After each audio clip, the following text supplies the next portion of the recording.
They look like little crickets when they're small.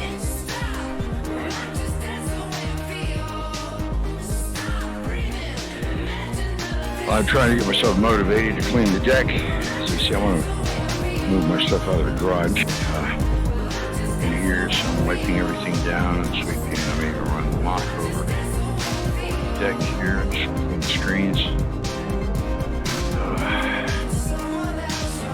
It's cool enough for the day now. We're probably better accomplished.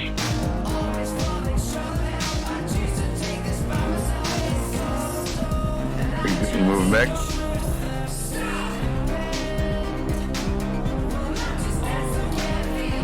Bye-bye. Children, behave yourselves. All right.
That's it.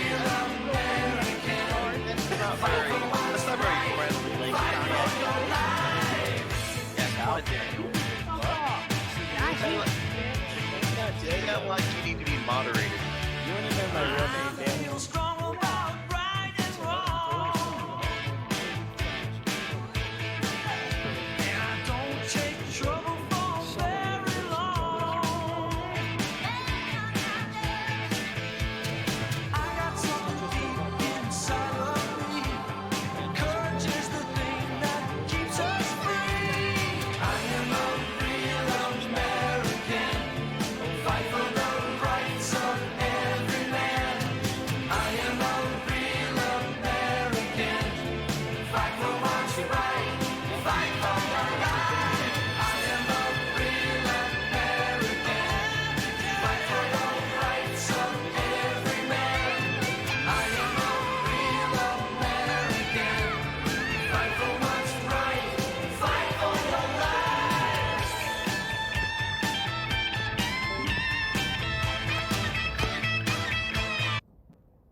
So we are in Denmark.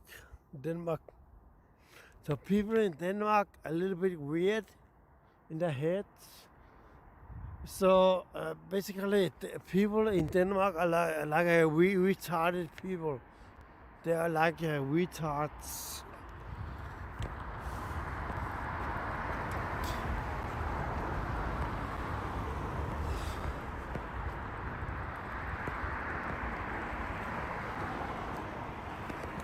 So people like retard people. It's very normal in Denmark that people like stupid. They're like stupid people. That's very normal to be a retarded person. The more retarded you are, the more satisfied you are in Denmark. So people in Denmark, okay, the more stupid you are, the more satisfied And fuck Denmark. Yeah, fuck Denmark. It's going to end up being. So, oh, there's a taxi! Taxi! I want to thank you very much for being here, and I'd like to We got a taxi. update you on the steps we're taking on our ongoing fight to defeat the virus. This morning at 7:55, I spoke to the leaders of the G20, had a great meeting, and we have a lot of different ideas, a lot of good ideas. We're working together. The leaders gathered virtually around the world to discuss the whole subject of the problem that right now 151 nations have got.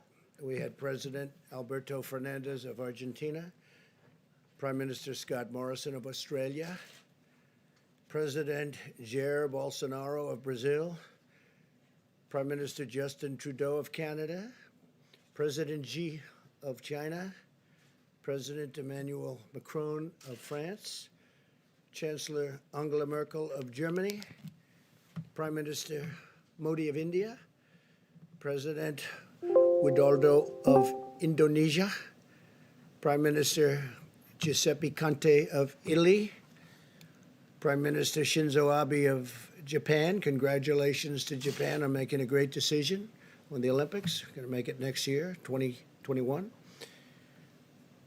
President Andres Manuel Lopez Obrador of Mexico. I want to thank the President of Mexico for having done such a great job with respect to the military. We have 27,000 Mexican soldiers on our southern border, and very few people are getting through, I can tell you that. We got to keep it that way. And we have a great relationship with Mexico now. President Putin of Russia, King Salman of Saudi Arabia, President Ramaphosa of South Africa, President Moon of, as you know, a country that we spend a lot of time in, South Korea. We're working very hard on that. Prime Minister Sanchez of Spain, You've President spent Erdogan of hours Turkey, searching up. Prime Minister Boris Johnson of the United Kingdom, President of the European Commission, Ursula von der Leyen, President of the European Council, Charles Say what you want about America, land of the Michel, free, home of the brave. United We got Nations some dumbass Secretary General motherfuckers Antonio floating around this Guterres. country. Dumb-ass motherfuckers, you know? Yeah. Now, obviously, that doesn't include this audience. I understand that. You seem intelligent and perceptive, but the rest of them, holy jumping fucking shitballs. Dumber than a second coat of paint. And this ain't just ranting and raving. This ain't just blowing off steam. I got a little evidence to support my claim. It just seems to me, that only a really low IQ population could have taken this beautiful continent, this magnificent American landscape that we inherited. Well, actually, we stole it from the Mexicans and the Indians, but hey, it was nice when we stole it. It looked pretty good. It was pristine. Paradise. Have you seen it lately? Have you taken a good look at it lately? It's fucking embarrassing.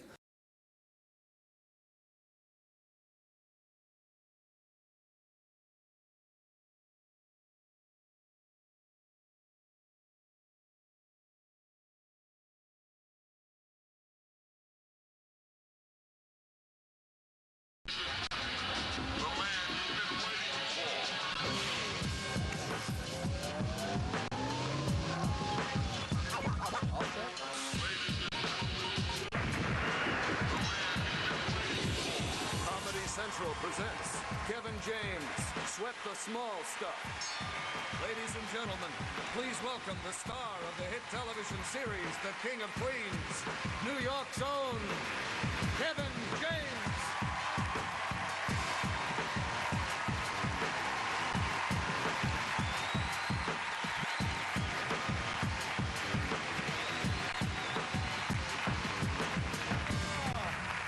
Thank you, New York! Oh, what's going on, people? All right. Great to be back here in New York, man. Missed it. My hometown. Love it here. Love it. Tell you what the best thing about it is the pizza. Got to be the best in the world here in New York. Yeah. I had it tonight. You know what sucked, though? I had to share it with other people. Way too much pressure when you're all eating from the same pie. Especially when the slices start getting lower and lower. You got to look around the room, do that pizza math. Fuck. What was her name? Madison? No, wasn't it? All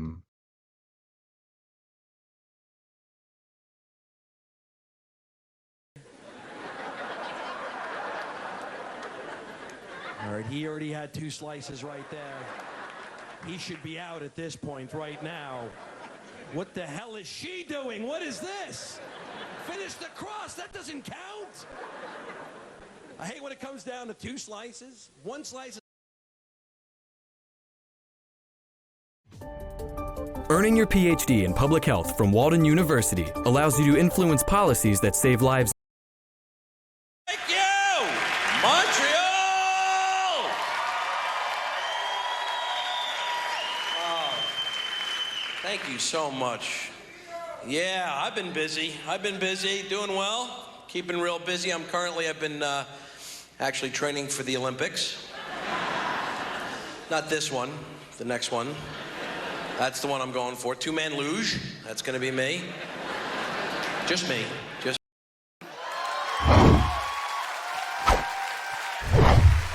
folks, how you feeling? All right. I'm feeling pretty good myself. Tonight I had some pizza. I got to tell you, I love pizza. Pizza's got to be the best food in the world. Tell you what sucked, though. I had it with other people. Yeah, way too much pressure when you're eating from the same pie.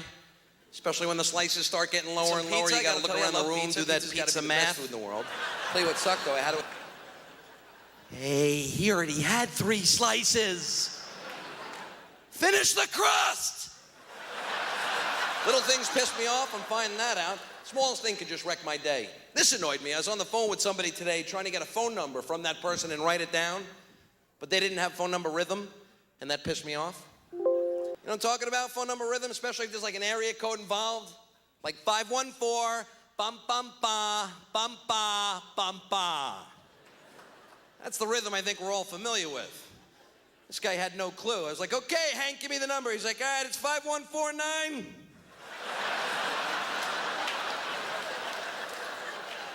15-8-11-20. Would you throw in your zip code? I have way too many numbers. They screw you up on the last 4. That's where they get you. 782 1641. No one can hear you, Noggin. Made the dash too close. I can't shimmy the one in there. Those noggins. I think he's trying. Tell you what else annoys me, the size of muffins. Yeah, How big are come back to muffins the going to other get lot. before we all join hands? Stop the growth of muffins, Dude, folks. Dude, I didn't see him. I legit They're had no huge. fucking clue he was. You ever walk in a coffee shop? Yeah, I'll take a yoo-hoo and I oh heard my him God. scuffle the bush. I was like, Yeah, I'll have the beanbag chair I with thought he was inside raisins. the house right now. But yeah, no, right. you Come can back to hear the it when they go in a bush. Wow, I can't it believe makes this is like fat-free. Hey, you want to help me to the trunk of my car? No, leave the saran wrap on it. I'll cover my pool. Yeah, I got my in-game immune sound turned pretty low. So anyway, I'm in a pretty good mood today. Happens to be my anniversary. Pretty happy about that. Thanks. When you're Yeah. setting, you can have it, shake it. I'm not married, though. It's just one of those anniversaries girlfriends make up. Guys have no clue to what the hell they're talking about. Like, guys, you ever walk in the door, you hear those 6 words you just never want to hear? Do you know what today is?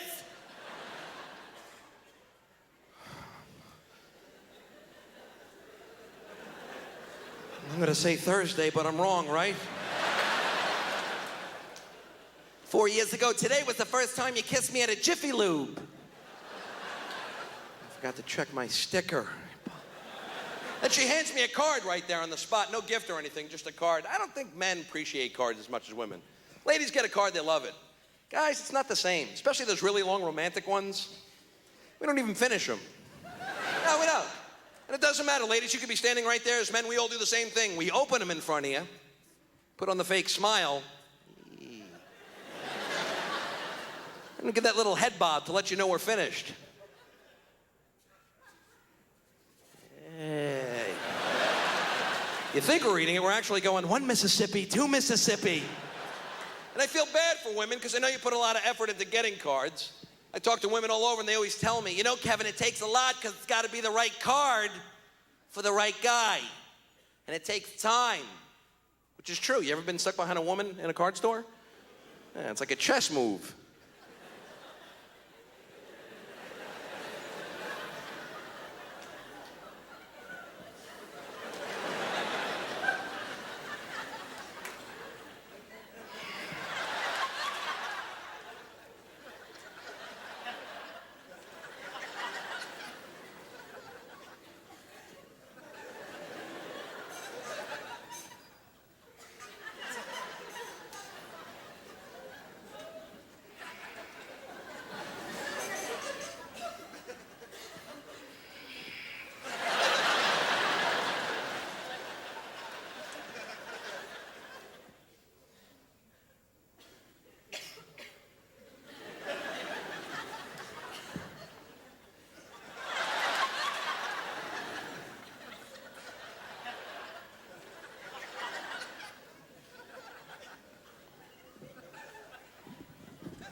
You ever see how long it takes a guy to pick out a card? Hey, let's go to Hallmark. All right, got one.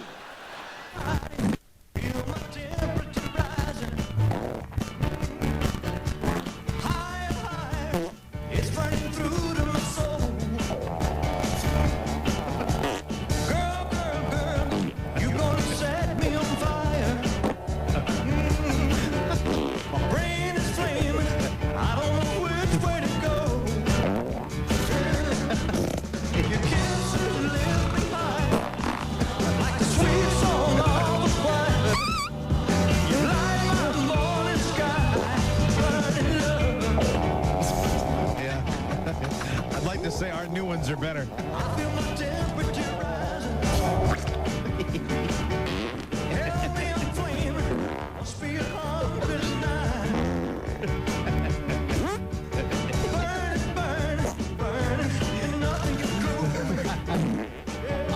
Hey, welcome to the show.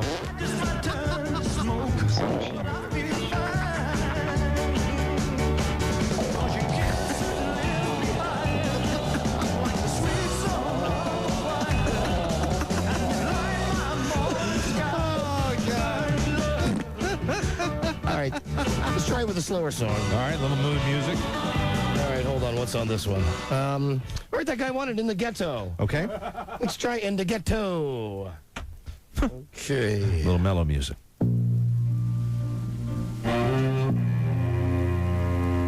As the snow flies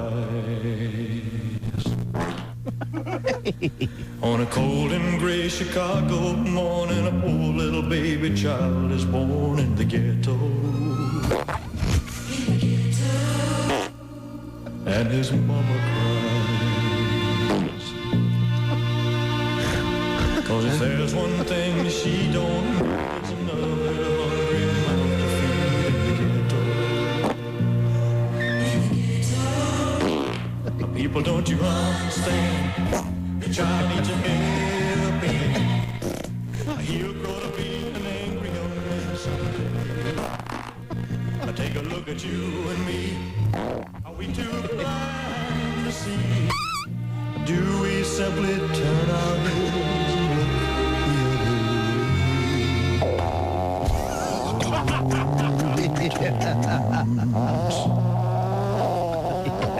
A hungry little boy with a runny nose plays in the street as the cold wind blows in the ghetto.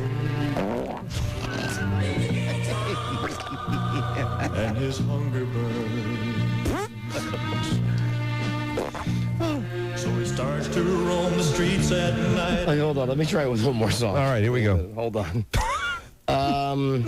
Maybe I think you guys are right that it works better with a mellow song. A mid-tempo. Maybe not a totally mellow song, but maybe just around, maybe something halfway between. Glory, glory, hallelujah. Well, but the thing is, those are all live versions. I know. Glory, glory, hallelujah. Give me a nice studio version. You think Suspicious Minds? We're caught in a trap. I think it's too up-tempo. Hold on. How about, Can't Help Falling in Love? That's a good one. Men say. Oh, you watch. I'll mix this one. Okay. You stand by for a super dance fart mix. And...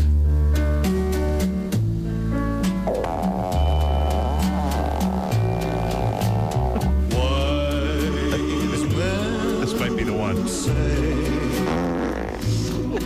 Only fools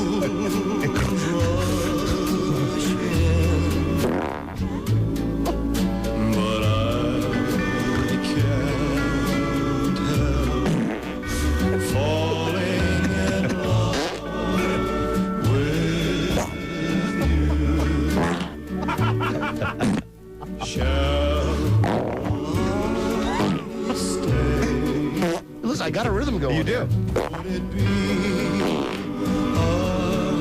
a sin if I can't falling in love with you?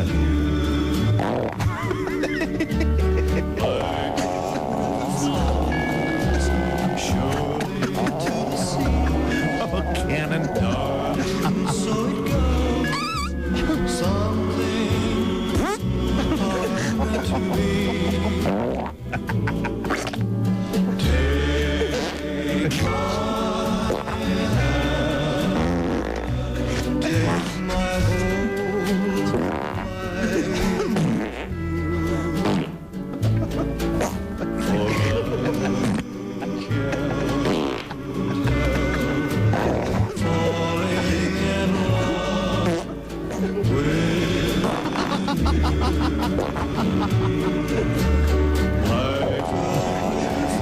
Like a river flows.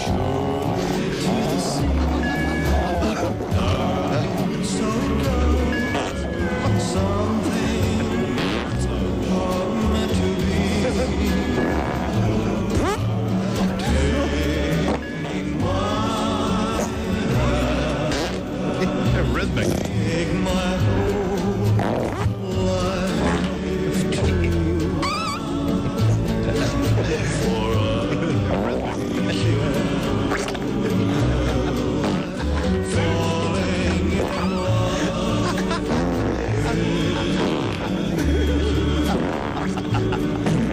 For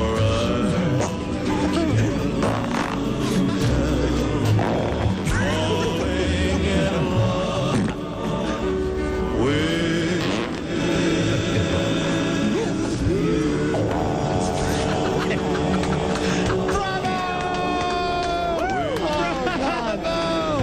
You know, you've never had a rhythm that nice. That's beautiful. You had it working right in the downbeat. Oh, my God. Elvis would be proud. You better run that off on a real... I might want to play that as a song. I'm serious.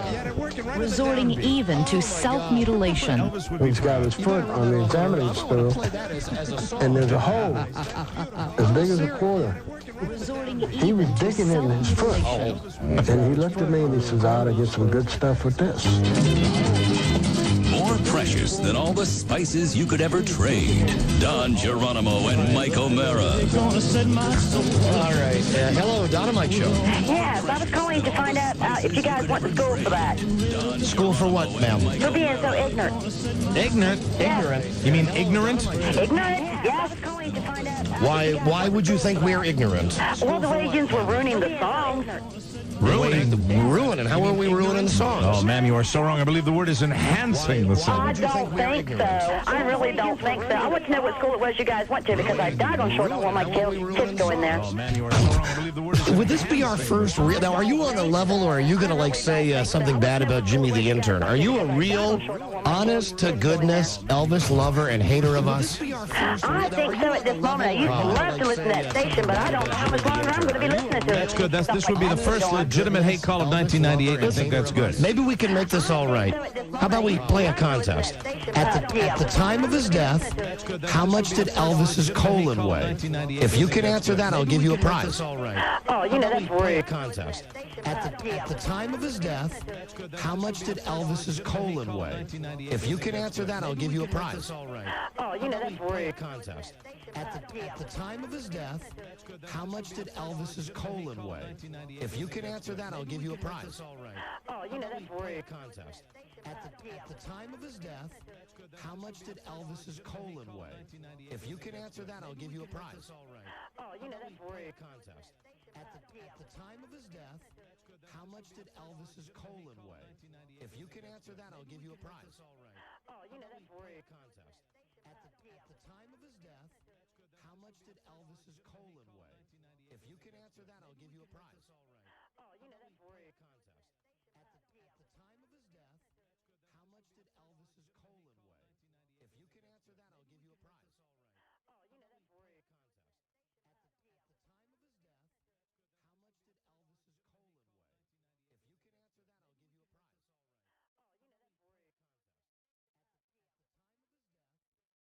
Business that had your show on. Right. No, she was listening. You went from the business to your car, to your house, then you found the number for the station, and you called all within a couple of minutes, and it's the first time you heard the show. No, we don't believe you. Hello, Dynamite. You'd say that because that's something that I would need a refresher course on. Okay. Elvis' birthday, 1998. Elvis, donkeys, and turkeys.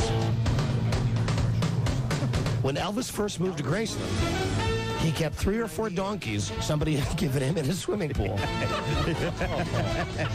He didn't have any other place to put them. Put them in the pool, man. Because they hadn't finished the fence. Oh, Elvis had all kinds of animals out there. The pool was empty, right? Yes. Okay, very good. Okay. A couple of horses. And Elvis's dad had 2 hogs, so he could kill them. So Elvis could have ham, bacon, and sausage throughout the winter. Fresh slaughtered, man. He kept the pork in the old pump house, which he used as a smokehouse. Elvis had peacocks and ducks and a turkey that he called Bowtie. Where's Bowtie, man? You fatten up Bowtie for Thanksgiving. And he called him that because he was solid white, except for 3 black feathers right under his neck on his breast. The feathers made the turkey look like he was dressed formal because one hung down and the other 2 went out on the side. Elvis Clampett. The turkey was a pisser. He was always flogging someone in the ass. One time, Daddy got ticked off at him and threw a rock and hit him in the head. Bowtie lay there for a long time, and Daddy thought he was dead. He felt terrible about it, and he was going to go tell Vernon he'd killed the old turkey. Just as he turned around to get in the Jeep, Bowtie struck again. Yeah! That bird didn't hold a grudge. He got even. See, that's one of the little vignettes about Elvis that's not terribly bad. Thank you for the donkeys, man. Put them in the pool. Now, oh boy, this is going to take more than just a couple of seconds to get into. Elvis's early drug use. Now, that's another new one. That's another one that I'm not familiar with. All right, now this is before he got into all of his other stuff. Right. Didn't he start with through his mom, right? Well, here's what Lamar Fike says. Okay. Because I lived in Graceland, I saw a lot more than some of the guys. Gladys, his mom, was drinking, but she was also taking amphetamines. There you go. Elvis got his first uppers, Mike O'Mara, from his mother. I remembered that. Thank you, Mommy. Elvis and I got hold of her bottle of pills and took 2 or 3 of them. Hey, man, lifelong addiction. I said, Elvis, I want to stay on this elevator for a while. We used to get so goddamn ripped our teeth would shatter. It got to the point where I couldn't even swallow one because it would stick in my throat. Elvis loved the S out of pills. He loved what they did. Any pills. He would open a box of Bear aspirin and chew the whole damn bottle. Oh, my God. He thought that pills were the answer for everything. If anybody believed that medicine would shape the world, It was Elvis Presley. In that way, Don, Elvis was a scientist.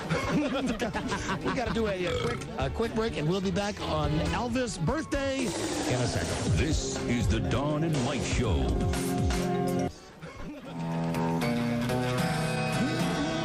Hold it. Can't think of two. You get the intro. Yeah,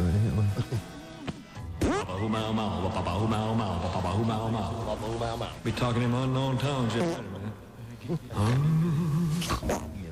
Well, I said I got a woman. Wake up. No.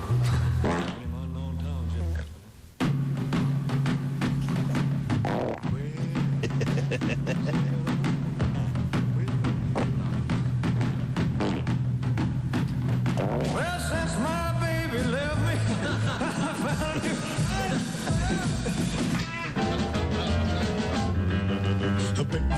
They can't mention the name Jerry Reed without clouding up. Don and Mike. So here it is, our annual tribute to Elvis on his birthday. And a fine tribute it is. A lot of stuff to get to. Hey! And the toe-tapping touch tones coming right up also. How about Elvis and hot dog rolls, Mike? Oh, he loved food, Don. He loved so many different kinds of food. This is Billy Smith now, member of the Memphis Mafia, talking about Elvis. Elvis and his kick on hot dog and hamburger buns. Fantastic. It was one of his strangest kicks ever.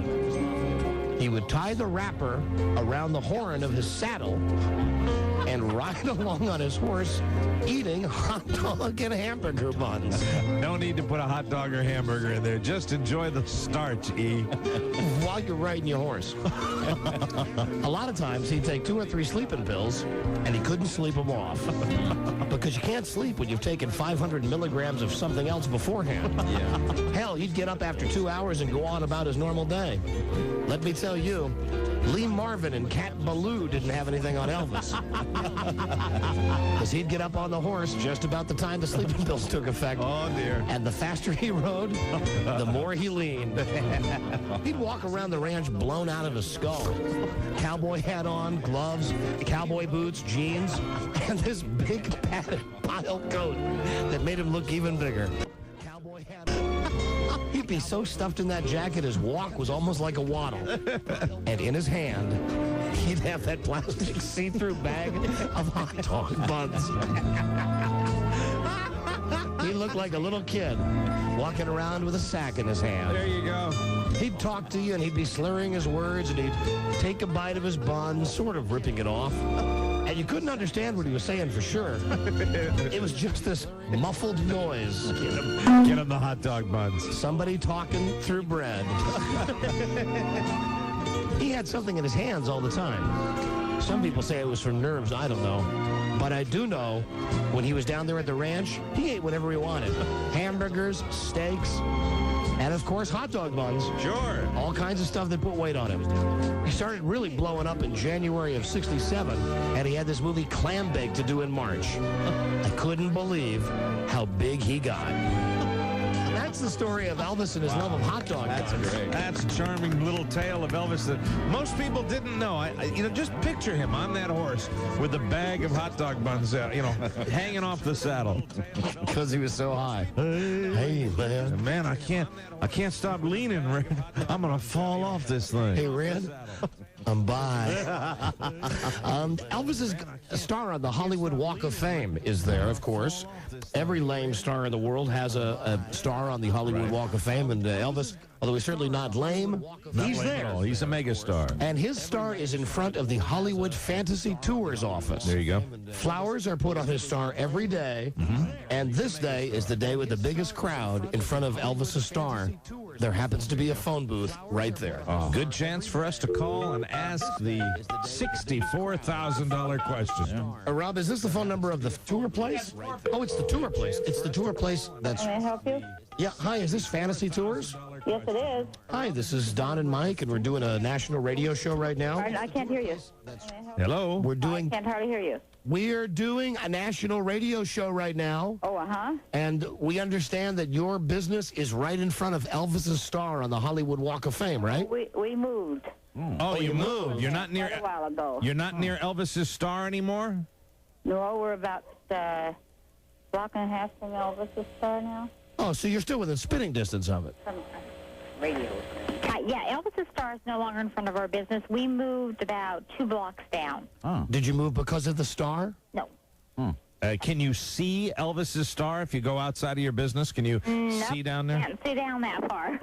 Normally on Elvis's birthday, aren't there all kinds of wackos outside there by his star? There's no wackos out there. We always thought. I mean, there are fans that'll go ahead and they'll show up, but there's no wackos. No wackos. Okay. You don't have people like with a candlelight vigil hanging out in front of his star? I don't know what they do. I can't see from there. Listen, it sounds to me like you might be a good old-fashioned all-American Elvis fan. Elvis is good. Elvis is good. I really enjoyed his music, but I'm not an Elvis fan. Well, listen. Did you guys call yesterday? No, we didn't. Must have been some other crackerjack disc jockey team. Some other crackerjack called yesterday. Yes, they did. They beat you to it. Listen, you've been so nice. Let me give you a chance to win. Would you like a chance to win a prize? Oh, why not? Okay. It's an Elvis trivia question. All you have to do is. I'm in deep trouble then. Well, if you successfully answer the question and you can guess, you can win a prize. Okay. At the time of his death, how much did Elvis's colon weigh? Too much. Boy, you know, technically she's right, but if it was Jeopardy, the judges might not accept it. I'm sure they wouldn't. We're looking for a real answer. I honestly don't know. Too much. You're on the right track. Would you like to make a guess? No. Oh. I'm sorry. Come on, just make a guess. His colon. His colon. At the time of his death, I'll give you a hint. It was impacted. Oh, let's say about 50 pounds. 50 pounds. So good. Close. Listen, I'm going to give you a prize anyway. Yeah, it's a great guess. Because it might have been, we've had reports that it's anywhere from 60 pounds to 30 pounds. That's right, but the answer we always give is 40 pounds. Oh, okay.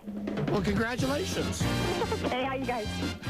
We're going to give you something, okay? Okay. Hold on a second, please.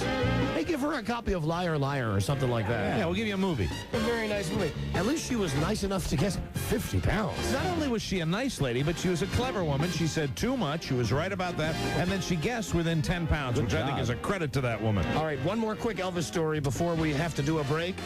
How about Elvis the Swami? Elvis Swami Elvis. Okay? Yeah. I don't think we've heard this one before. We'll go out on this one. Elvis the Swami.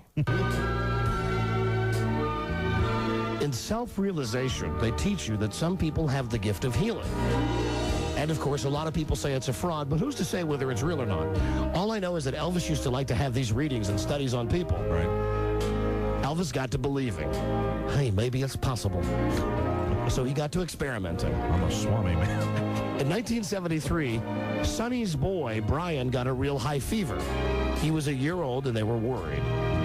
Elvis decided he'd do the laying of hands trip and rip the fever right out of the kid. Hey, man, I'm special that way. He went over to Sonny's house with his big green scarf because he said green was a healing color. There you go. And he put on his turban, if you can believe it, with a big fake jewel in it. He looked like Alibaba. He's a Swami, man. Elvis laid Brian down on the cloth, and he went into the effing lotus position and meditated. And he said all this mumbo-jumbo and told Brian to concentrate on letting his fever pass into Elvis's hands. The kid's a year old, okay? Elvis started working on him, and Brian got fixated on that fake stone and reached up to snatch it off Elvis's turban. Elvis snapped at him. Oh, no. Don't do that, Brian. There's Elvis again. The kid was running the show.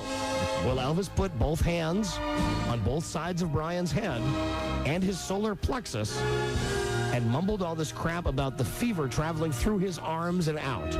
Then he said, I think the fever's starting to break. Sonny put his hand on Brian's forehead, and he was as hot as ever. But Sonny said, yeah, hey, Elvis. Yeah, there you go, suck up. I think you're right. Absolutely, E. The next day, Brian was a lot better.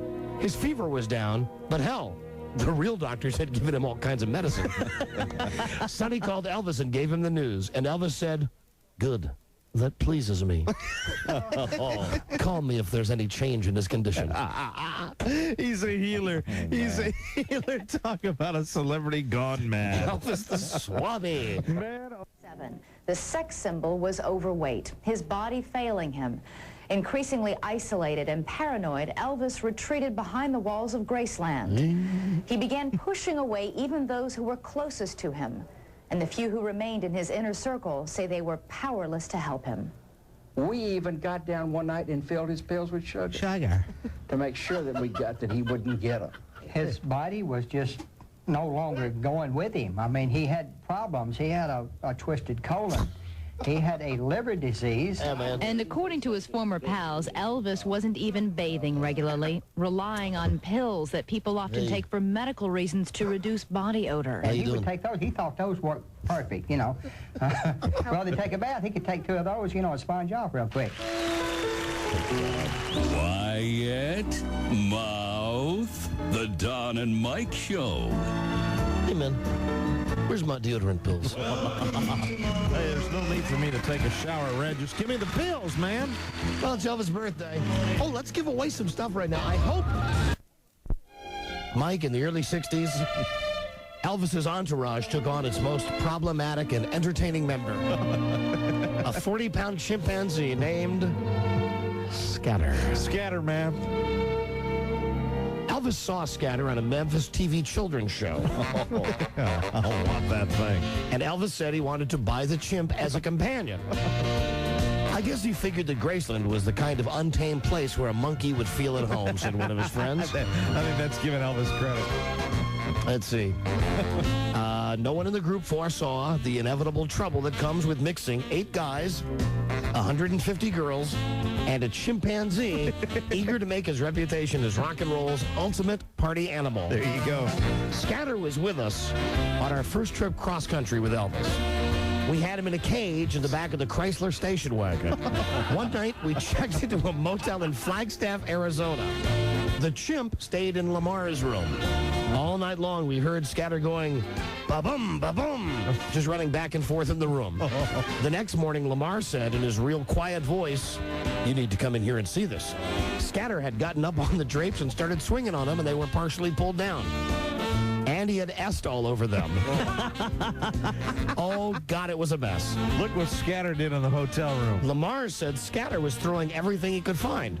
He even est in his hands and threw it on the walls. Well, monkeys love doing that. Yes, chimps do that. Hey, you know, if you were a chimpanzee, you weren't as evolved as we were, and you could do it, you would too. I said, how are we going to get out of here without paying for this? And Lamar said, hey, you're with Elvis. Don't worry about it.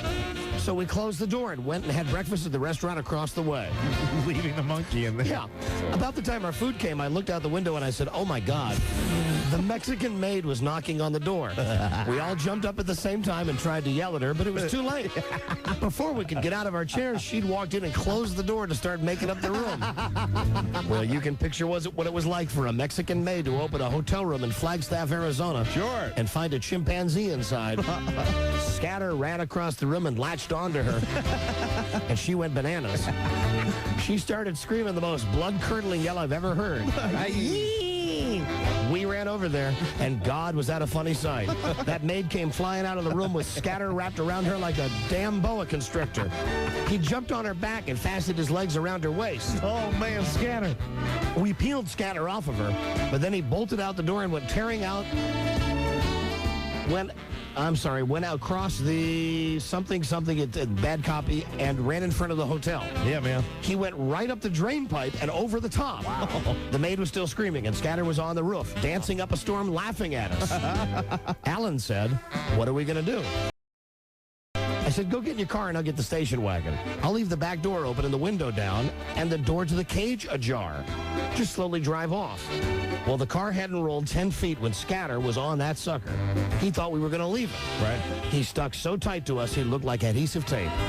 We paid when we checked in, so we just took the keys and threw them on the front desk and took off before anybody discovered how bad it was. Hey, man, I got a chimp. I want that chimp. As much of a terror as he was, Scatter was also capable of behaving like a gentleman.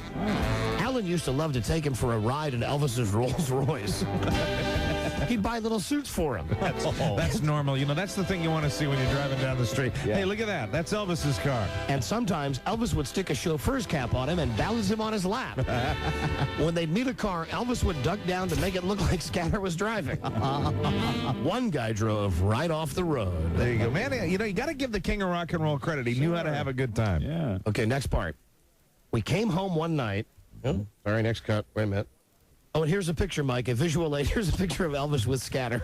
You know, Elvis not missing a beat. Looks perfectly comfortable to be in Scatter's presence. One night we came home and found out that Scatter had bitten Jimmy, Elvis's butler, real bad. Oh, chimps can bite. Elvis was furious. Jimmy was all upset and yelling and threatening to quit if Elvis didn't get rid of the monkey. Scatter was upset, too. We kept him in Elvis's basement underneath the steps. And Alan tried to get him to go downstairs to his cage, and he wouldn't go. That's not to be confused with the donkeys that are in the pool. The empty pool. Elvis finally calmed him down, and he walked up to Scatter and stood over him. Scatter was on top of his cabinet, and he looked up at Elvis with those big innocent eyes, and all Elvis does was stare at him. Finally, Elvis said, "You coconut-headed little MFer. You better get yourself in this cage. And you better not bite anymore. You better not bite anybody anymore either." Scatter hopped off the cabinet and slowly walked downstairs like a man going to the electric chair with his hands folded. We all followed him. Alan put his hand out for Scatter to hold it, but he wouldn't do it. He had too much pride. Elvis fell on the floor laughing. One night, Elvis hit him with a cue stick. He hit the monkey so hard that the chimp just saw stars. Wow. And then he ran up the curtains. I said, "God almighty." I came down with a gun and I said, "Elvis, if you'll lead him about 2 yards, I'll shoot him." Oh, God. Wow. We had a huge projection screen on the wall in the basement den, and it was covered by drapes. Lovely bunch of guys. Scatter would always run up the side of that damn thing or get up on the drapes and start swinging. One time he miscalculated it a little and went right through the screen. Punched a hole in it with his little monkey foot. He was cute, but so destructive. He pulled out Elvis's phone lines more than once. Another time, Lamar says the damn monkey had just bitten him and caused a lot of problems and tried his patience every which way. So he went out and got a hot shot. That's kind of a cattle prod. Oh, man. Lamar knew that chimps hate water. So he ran a tub full of water and forced him to get into it. And he landed in the water and he started going, I said, "Okay, you little bastard." And I jammed that damn cattle prod into him. And I promise you, every hair on his monkey body stood straight up. Oh, my God. Everybody came in and Elvis said, "You're trying to kill my monkey." And I said, "Yes. Elvis, I'm going to kill the son of a bitch right here." I hated that damn chimp. Elvis used to wait until the den was filled with girls, and everybody was real comfortable and having a nice time. Then he'd whisper, "Okay, boys, let him out." We'd open the door, and out from under the steps, Scatter would come running out, whooping like crazy and scaring a couple of people so bad they almost had heart attacks. Because he could make some noise. He was about 4 feet tall, and he made an impression. And he loved the girls. Alan taught him a lot of things, but he learned some on his own. When a woman got up to go to the bathroom, for example, he'd run and hide behind the bathroom door. And in a minute, we'd hear a real bad scream and this frantic grabbing of the doorknob. That girl would bolt out of there screaming her head off, and then would come Scatter, waddling after her. One time, this big, tall girl named Patty was over at the house. She didn't know about Scatter, and the sucker made his entrance. He came in with that screeching and with his hands up and she thought he was going to attack her. He didn't, but he kept trying to look up her skirt. She told him to stop, and when he wouldn't, she said, "You do that one more time, and I'm going to knock the hell out of you." Well, naturally, Scatter did it again, and Pat came off the floor and hit that monkey under the chin. Boy, that monkey took a lot of crap. He did a backflip and landed on the couch. He looked at her like he couldn't believe it. He had a head like a bowling ball. Oh, God. Oh, there's still more. We knew a woman named Brandy who had come to Elvis's parties. She was a stripper, but she didn't come to the party as one. She was a guest, but she liked to play with Elvis's monkey. So to speak. Yes. One night the monkey got in her lap, and she had on a low-cut blouse. Scatter kept running his finger down her cleavage. Elvis said, "Is he bothering you?" She said, "No." I got my cue stick right over here, man. So Elvis said, "If you don't mind, let's see how far he'll go." And the monkey started to unbutton her blouse with both hands. Maybe Elvis was giving the monkey some private training. Scatter started off with someone's drink one night. Turned out he was a damn suds head. He liked beer, but he could down a fifth of Elvis's liquor before you know it. He get so damn drunk he'd fall off the couch and just slide. He got loose in Bel Air once, and the next door neighbors were real upset. The final straw came when he went over there when they were having a fancy cocktail party, and Scatter went roaring through the house. He went, "Woo, woo, woo." So that did it. Scatter was banned from Bel Air. We had to take him back to Memphis. Oh, dear. Scatter met a sad end.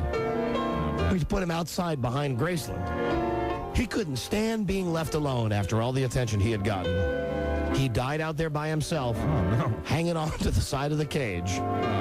When we took Scatter back to Graceland, the maids had to feed him because Elvis was gone so much. One day, a maid named Daisy went out there, and she had her wig on, and Scatter grabbed the wig right off her head. We always thought that she poisoned him, and it wouldn't surprise me, because not long after he grabbed her wig, the monkey came up dead. Oh, no. I happened to be in the backyard when they took him off. Perfect music for this, too. He was hard as a brick bat, frozen dead. Two guys came from the animal shelter, and each guy had one arm supporting him because he was upright with his long arms and his legs bowed. It was eerie. It kind of shocked me. Oh, Scatter, we hardly knew you. Elvis never even asked what happened to him. Elvis just forgot about poor old Scatter. Oh, man. Well, that's what happens when you're a big rock and roll star. Me and Alan, we cried and cried. That's just part of the story of Elvis and his pet monkey Scatter. That's a sad story. Yeah. That chimp took too much abuse. Yes. So, Mike, it wasn't all fun and games being Elvis Presley. No, it really wasn't. And, who knew that story would have such a tragic ending? I sure didn't. That's a lesson, kids. 15. Excuse me. When the evening shadows fall, and you're wondering who to ball, for a little company. Here you go. All right, hit it. No, it's fifth. Old crow. Don't run away with it. Hit it, Charlie. Hit it.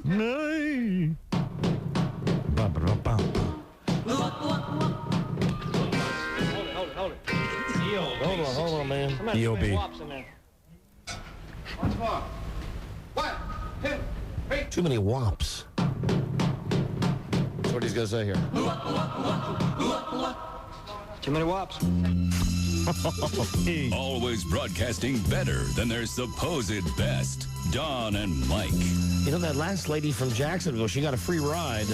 I forgot. With our Call 100, they were supposed to identify the contents in Elvis's stomach. So now we've had nothing but people calling who know that list, so we'll give someone else an extra chance to win right now. That's a tough list, too. That's not an easy list to remember. Here we go. Hello, Don and Mike show. Don and Mike, great show. You know, I apologize. We got so caught up in all the stuff with Scatter the Monkey. Well, the Scatter the Monkey story is a story that most of us really haven't heard, and I don't think you've even heard it. No. You were reading it, and so we were kind of riveted by it. Stunned. Well, listen, do you have the... What's your name, sir? My name's Tom from Manassas. Tom, do you have the list of items that were in Elvis's stomach at the time of his autopsy? Yes, I do. Codeine, high concentration. Yes. Morphine. Yes. Quaaludes. Yes. Valium. Yes. Valmed. Right. Placidol. Yes. Amitol. Yes. Nebutol. Yes. Demerol. Yes. Sinutab. You got it. Hey, bravo. Yeah, you went through that list real quickly, but just imagine that in one person's stomach. Congratulations. Now, listen, you also win a copy of Speed 2. That's Great. from Fox Video. Please rent it at Blockbuster Video. And you get one of the keys that can open the box or the door or the piece of wood. It's the key to the fabulous Monkey Hotel. The Monkey Hotel. When you up to $5,000 to pay off your Christmas credit card debt, and that is from Baltimore American Mortgage. So we will see you on January 22nd, my friend. Thanks, guys. You got it. Hold on a second. And more about Elvis and his stomach. Yes. We got another new piece of information here. From the drugstore in Memphis, where Elvis used to get his drugs. The most amazing thing about Elvis Presley, and the thing that always has amazed us that we do these shows, more information, even this many years after his passing. Every year, there's something new. There's a new story, and people generate this stuff. All right, in the year 1975, Mike, how many amphetamines do you think Dr. Nick prescribed for Elvis? In the entire year? Yes, in 1975. Now, Rob, is this the number of pills or the number of prescriptions? Number of pills. Number of pills, Mike. Number of pills. Number of pills, number of amphetamine. We have three categories. Amphetamines, sedatives, pills, and narcotics. I'll tell you this. They're all over 1,000. Okay. So, Sorry, Mike. Amphetamines first? In 1975, over 1,000, not more than 2,000. Okay. Oh, now it's tough. I'm going to say 1900. Buzz? I'm going to go with 1200. Buzz will give it to you. It's 1,296. Wow. I was aiming high, Don. Now listen, here's when the contest gets fun. How about the next year? In 1976, how many amphetamines did Dr. Nick prescribe? Remember, in the previous year, it was 1,296. This is total pills we're talking about here. Just amphetamines. Amphetamines, I'm going to say 5,000. Buzz? I'll say 2,500. Once again, the sexually clumsy Buzz Burbank, 2,372. Buzz, were you in the Memphis Mafia? Yes, I was. Okay, and finally, how about in the last year of his life, 1977? However, I want you to remember, he only lived for 8 months out of that year. Okay, well, in that case, I'm going to say 1 million. And Buzz? I'll say 3,000. He only had time to eat 1,790 amphetamines during the last year of his life. That's a shame. Those next 2 months would have been big time. However, as far as sedatives go... Oh, yeah, now see the downers. Most of the things in his stomach, those were depressants, I believe. In 1975, Dr. Nick prescribed 1,891. Wow. In 1976, he prescribed 2,680. He was such a good doctor. In 1977, he prescribed 4,996 sedatives for Elvis. Well, my God, that would impact anybody's colon. And keep in mind, that was only during the first 8 months of the year. Wow. And then narcotics. Those went up every year also. 1975, he prescribed 910. In 76, he prescribed 1,059. That is a man who is just letting him have anything he wants. Yeah. And in 1977, he prescribed 2,019 narcotics. Yeah, round of applause for the narcotics. Right. Now, I'm no math genius, but I'll tell you that roughly in the year 1977, yes, Dr. Nick prescribed over 7,000 different pills for Elvis Presley. And that's not including the liquid stuff that he prescribed. No, those are just the pills. Elvis clearly had a big heart, but that's not what killed him. Elvis Presley died of drugs. Codeine at 10 times greater than a therapeutic dose, with morphine at near toxic concentrations. And morphine's, I mean, that can kill you. Yeah. Quaaludes at a near toxic concentration. Valium at a low therapeutic level. Valmid, high in the therapeutic range and possibly toxic. And they even used to fill his pills with sugar. Yeah. And then he had just phenobarbital and oh my gosh. And he loved his pills. I mean, he just kept taking them. He kept taking them and taking them until he couldn't take them anymore. Okay, one more about Elvis and drugs, and then we'll get to our special guest. No, you know what? Let me switch up here and give you a different Elvis topic. Okay. Okay. Mike, Buzz, Rob, friends, countrymen. Elvis and guns. Elvis and guns, man. And more specifically, Elvis, guns, and toilets. In the 70s, Elvis had a lot more periods of violence. We're talking about when he wasn't all drugged up.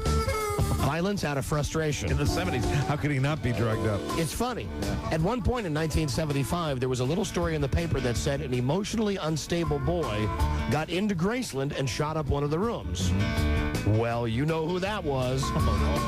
He was angry about something that was taken out of his show tour. And the more he talked about it, the madder he got.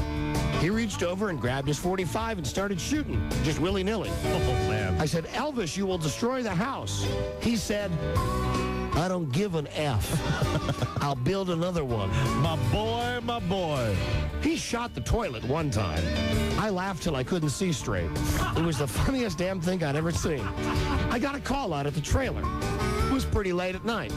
Whoever it was said, you better come over here. Elvis is mad and shooting his gun at his toilet. I said, okay, I'll be there in a minute. Well, water was pouring off the chandelier in the entry hall. I said, God almighty, what the hell has he done now? Although I must say this, it was beautiful. Water glistening off that glass and off the lights, too. Man, those guys, a different perspective. Yeah. I went upstairs and I went to his room. And I said, what in the world has happened? He said, I need a new goddamn commode. I said, what do you mean? He said, I never did like that black MFer. His toilet was black, see? The lever would stick. It's probably just as well. The lever would stick and the commode would run. He told them several times to get it fixed, and they never did it. And the water kept running. It drove Elvis crazy. Anyway, he finally got fed up. That's one way to take care of it. And that sucker was shot all to pieces. Water was going everywhere. He also shot the ice maker in Lisa Marie's room one time because it kept making noise when he was trying to talk. Joe and me were in there, and he was telling a story, and every time he'd get to the punchline, the ice maker would make this big and drop the ice. And he got pissed about it, till he finally just pulled the gun and said, "One more time, and I'm shooting that." Well, it made the noise, and he shot the hell out of it. Looky, it's an ice maker. That bullet could have been anywhere. Oh, man. The guy, he liked his guns. Elvis loved his firearms. All right, how about, a little more Elvis and guns.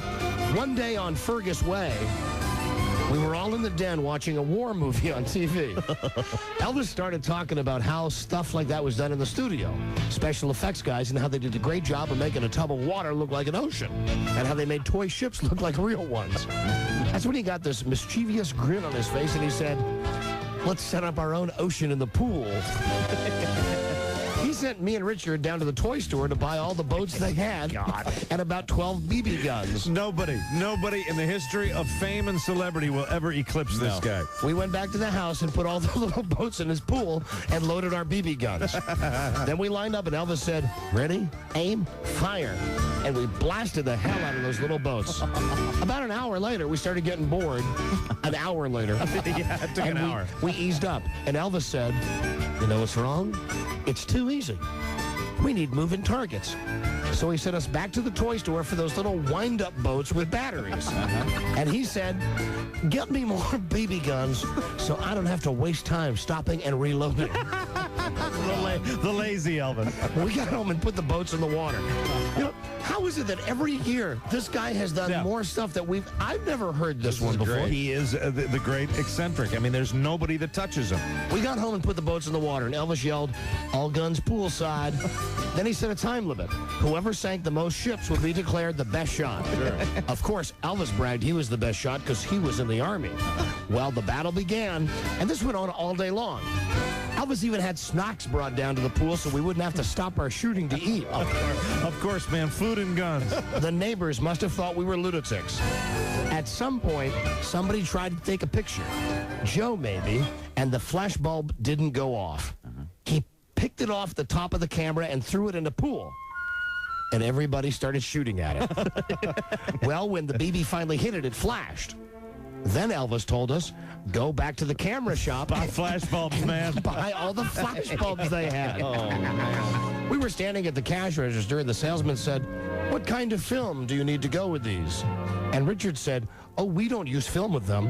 And the guy said, "I see." He watched us all the way out the door with 600 flash bulbs. Hey, he's the king of rock and roll. By the time we got back to the house, it was getting dark. We dumped all the bulbs in the pool and lined up with the rifles and cut loose. And man, that pool lit up like the 4th of July. Man, who's going to clean that pool? And I guess the donkeys weren't in it at that time. No. It never occurred to Elvis that the flash bulbs were made of glass. Yeah. And the next morning, we came out there and saw what a mess we'd made. We had this Mexican gardener, and he saw all this glass and broken plastic in the bottom of the pool and all over the yard, and he about keeled over. He couldn't speak English, but we got his message. Some of the guys cleaned up the yard, and some of us took the pool. We never did it again. Not because of the mess, because Elvis lost interest. It was fun while it lasted. Hey, man, if I pointed out, I got the attention span of a 4-year-old. And it helped him release tension. If he had just stuck to BB guns from then on out. Print it. Take it upstairs. Give it to the fat man. To the fat man. Alfonso Schofield Jr. Like a father. It's not that important. I would explain to you later. How about that? All right. How about that? We can't stop. There we go. Check on messages. Past one. Don. This is from Mayor Marion Barry. Don't you like my beautiful singing voice? Sing for me, please. Alfonso Schofield Jr. Alfonso Schofield Jr. and your father. Please, I can't explain. I'm 80. We were talking about Marion Barry during the break, and Mike reminded me of a time, again, way back in the day, over 20 years ago, we first started working together. Right. Marion Barry, Mayor for Life, one of his many turns as mayor, frequented a strip club downtown, the Camelot. Camelot, and he was apparently rumored to be having a little tete-a-tete with one of the strippers down there. He was stepping out on Effie, and this is before everybody knew that he was sucking the pipe and everything else. Right. So Mike and I, on a wild hair, nothing to do with the show, right, decided to go down to Camelot and see what was doing. And as it turns out, we imbibed ourselves into a booth where it was you and I sitting with the lady who was telling us. She was there. It was during the day. We got off the air in the morning show, went down like for lunch. We went down to try to find her, and we found her. We started drinking in the afternoon, and she was there, and we told her who we were, and she started talking to us, and we struck up a friendship. It bought was a drink. We bought drink. We got ass faced. Yeah, that day. It was a wonderful time. Alfonso Schofield. And here's the thing I remember that was frustrating about it. Yeah. That we had gone to the strip club and we had actually met the woman who was banging Mayor Barry. One of our listeners will know her name. I forgot what it was. Was she attractive? she And was extremely she was hot as attractive. balls. And as I recall, we had this gigantic scoop. Right. We didn't talk about it on the air. At least I didn't, because I didn't want my wife to know we'd been to a strip Yeah, club. it was in the news that he had been dating this. It had just the story had just broken that weekend or something like that. And then our big deal was that we were going to come back, and we couldn't talk about it because you didn't want to get in trouble. Well, I didn't want to get in trouble Neither either. one of us did. I believe I might have been married at that time also. You were. And we went down there. We had we'd gotten really no dirt because we tried to get that out of her. We tried to get her to talk. She really didn't give us much information. But when she became our buddy, though. She was very, very cool. Wish I remember the name. Alfonso Schofield Jr. and your father. I like the piano work that's being done, too. Thank you for calling Don's BlackBerry. To find out the name of the stripper, press 2. I don't know, ain't that a bitch? Yes, another message for Don from Michael Hughes. Oh, good. Don, why did you play that tape? Now everybody thinks I'm a serial killer. Alfonso Schofield. You want to hear the whole segment? I do. The whole thing from Channel I really, 5? really do. All right, so they got the Mayor for Life. He keeps on giving. He's just like Elvis. Was he wearing his African clothes today? No, he was wearing a button-down shirt and I think a hat. I love it when he dresses like Stevie Wonder. I now, do. Did he have his Carnival Barker hat on today? Which hat? It was like a Greg Norman hat. Oh, really? Like a golfer's hat? A straw hat. Like a cowboy hat? No, fedora. Oh, a fedora. Okay. You know, and to this day, it still is a big stigma. If you go anywhere and you get into a discussion with anybody and you talk about living in Washington, D.C., beyond the politics and everything, it without fail, someone says, what's the deal with Marion Barry? Yeah. Right. And I find myself saying, hey, come on. You know. He is. It is I'm what like it is. everybody else around here. Sure. He's the mayor for life. It is what it is with him. He whores. Yes. He drugs. We love him. He boozes. I think he cares about the District of Columbia. I do, too. course he does. And that's why he's been able to survive all these scandals. Mayor for life. Man for life. I just say, I'll go out, take care of the district, go out, go out. Of course, when he was mayor, he got in trouble because he was going out in other towns. The night out. Remember when there was it a blizzard? Was it a blizzard where he was at the Super Bowl? We called him. And we called him and he hung up on us. That was back in the day. Didn't have to get anybody's permission. Yeah. Just call the front desk. Marion Barry, please. Hold, please. Hey, it's Don and Mike show in Washington, D.C. Click. You know, he'd been partying with that oversized 10-gallon hat, that styrofoam hat, with the Redskins on it. He loves hats. He loved Redskins football.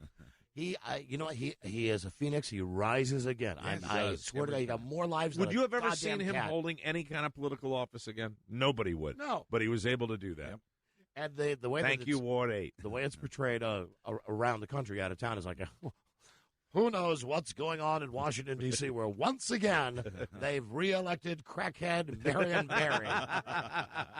But he does. He survives. He is a survivor. People love him. They do. What the hell? Well, really, you know what? Isn't it like anything else? You need people like this in society. Yep. We got to have some fun. We got to have people that screw up once in a while, so we can have something to talk about. Make us feel better about our tragic lives. He still does stuff like drive around in known drug areas with no lights on in his car, and he still offers up excuses like he was just lost. Sure. And then there was that whole thing about skipping paying his taxes. That's right, and exposing himself to the cleaning woman in the bathroom. And what was the machine that he was? That's what I was just about to bring up. It was 2 Christmases ago. He had a machine that could turn garbage into energy. Yeah, that's right. And didn't he have a big press conference where he was standing in front of this machine? And it was under a cloth, I think, and it was outside, and he was going to debut it. Somehow it didn't. And there's another reverend down there that he doesn't get along with, but they got together for this one thing, and then it didn't work. Yeah. It's just nonstop. Don and Mike, go home and get your shine box. It's a big nonstop party. Sorry. Alfonso Schofield Jr. And here he is today singing on the local Fox Morning News. He Magnificent. And you know what? For someone who has gone as far in politics as he has, wouldn't you think he'd be a little more at ease on camera? Yeah, no. And never has he looked comfortable on camera. Never liked Hold on, it. we may have a winner for the stripper's name. Hello, V. You're looking for the name of Grace Shell. Grace Shell, yes, sir. Robbie, give her a prize. Very good. You got a prize? Absolutely. Goody. She had beautiful eyes. Oh, my God. And a few other things, too. Prize pack. Jesus Christ. Every other disc jockey on this station has got a pile of garbage to give away. Right. With a slug that you've got to read. A slug would be the promotional announcement. Sure. Which invariably is worth much more than the cheap prize we're giving away. Mm-hmm. That's all I'm asking. We don't. Hey, listen, we'll give you $20 in cash. Oh, that's fine. Thank you, honey. Grace Shell. Hold on. Thank you, dear. Thanks. Bye. And I'd love to know where are they now? A Grace Shell, where are they now? Love to know what she's doing. Donna Mike Show. I remember the classic. Damn, that bitch set me up. Yeah, boy. You know, and not only getting busted, but getting busted on television and saying, man, the bitch set me up. I'm going way backwards. Alicia Bridges. Alicia Bridges? I love the nightlife. Is that her name? I love to boogie. And the man on my high. She was kind of like Alfonso Schofield Jr. And I'm trying to think what he says. I go, father. No, I'm your father. I'm your father. Do you remember after Barry was arrested and late at night, Channel 9 ran the entire surveillance tape of him being arrested? Oh, it was amazing. Yeah, the black and white tape. It was great. It was like shot from across the way. You know, see him light up. Our worlds kind of like would bump into that every now and then. We had another run-in with him. Literally, we didn't, but the chick that did news on our morning zoo show for a while, Lori Neff. Right. One day she was driving to work. She lived in D.C., the station's in Virginia. Mm-hmm. On her way to work at 4:45 a.m., her car was hit by Marion Barry's car. He wasn't in it, but it was his car. Really? It was his driver and his car. He was not. It was, at that time, that car was out because probably they had just dropped him off. He had just gotten done with his Or evening. they were on their way to pick him up. No, there's no way that was happening. And we also have to hear the rest of Alfonso Schofield Jr. What does he say? Father, it's not that important. I would explain to you later. How about that? All right. It's pretty. It's not that important. Wow, I love that. Gonzo. Shaquille can't take it as deep as I can. I know, Paula. Okay, thanks for the horn. We'll be right back. This is the Don and Mike Show. Okay, Mayor for Life, Marion Barry. Yeah. Hi, yes, sirree. Alfonso Schofield Jr. You want want to hear the whole thing? I From Channel really would 5? love to see what this is all about, this insanity. From Fox 5 this morning, it's Mayor for Life, Marion Barry, singing. Here's the segment. Today, we have a treat of our own right here in studio. You might be surprised to hear who is singing in a concert starting tonight. It is former D.C. Mayor and current Councilman Marion Barry. Good morning. Good morning, Addison. How you doing? Did you know that this man was a crooner? How long have you been singing? Are you nervous? Tell me everything. I started a shower singer from time to time. Okay. But to play the... Would you like to come in the shower with me? I would surely love you to join me in the shower. We could sing together. Anyway, what was your question? Tonight is going to be fantastic. Denise Graves, who's our local hero, Aaron, here from Duke Ellington and in D.C., a great opera singer. It's a whole performance. And Rob, while this is going on, is someone actually playing the piano live in the background? We have a piano player there in studio. Nice. Fantastic. About Phantom of the Opera, D.C. style. Yeah. It's going to be at the University of District of Columbia. And Tonight, it's 7:30. Saturday, 7. Night. Yeah, it's going to be tonight. Phantom of the Opera, DC style. He's getting rid of that late in life. 7:30. Sunday 3:30 and 7:30. Sunday. And it's a lot of young people in it. It's going to be fantastic. Right. By And some of the young people are here now. They're running a little bit late, but they're here. Come on in. We're going to have showgirls. I will be back in the dressing room saying, that's your fun. Grace. What's her name? Grace. Grace Shell. Grace Shell. Grace Shell be there. Kids. This is the Carter Barron Foundation for the Performing Arts. You're familiar with this group.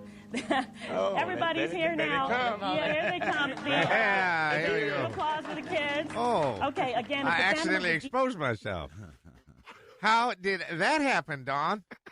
I don't understand. Look what accidentally, the cow came out of the barn. EC Performing Arts Center, so it's a twist. Denise Graves, good morning to you. Good morning.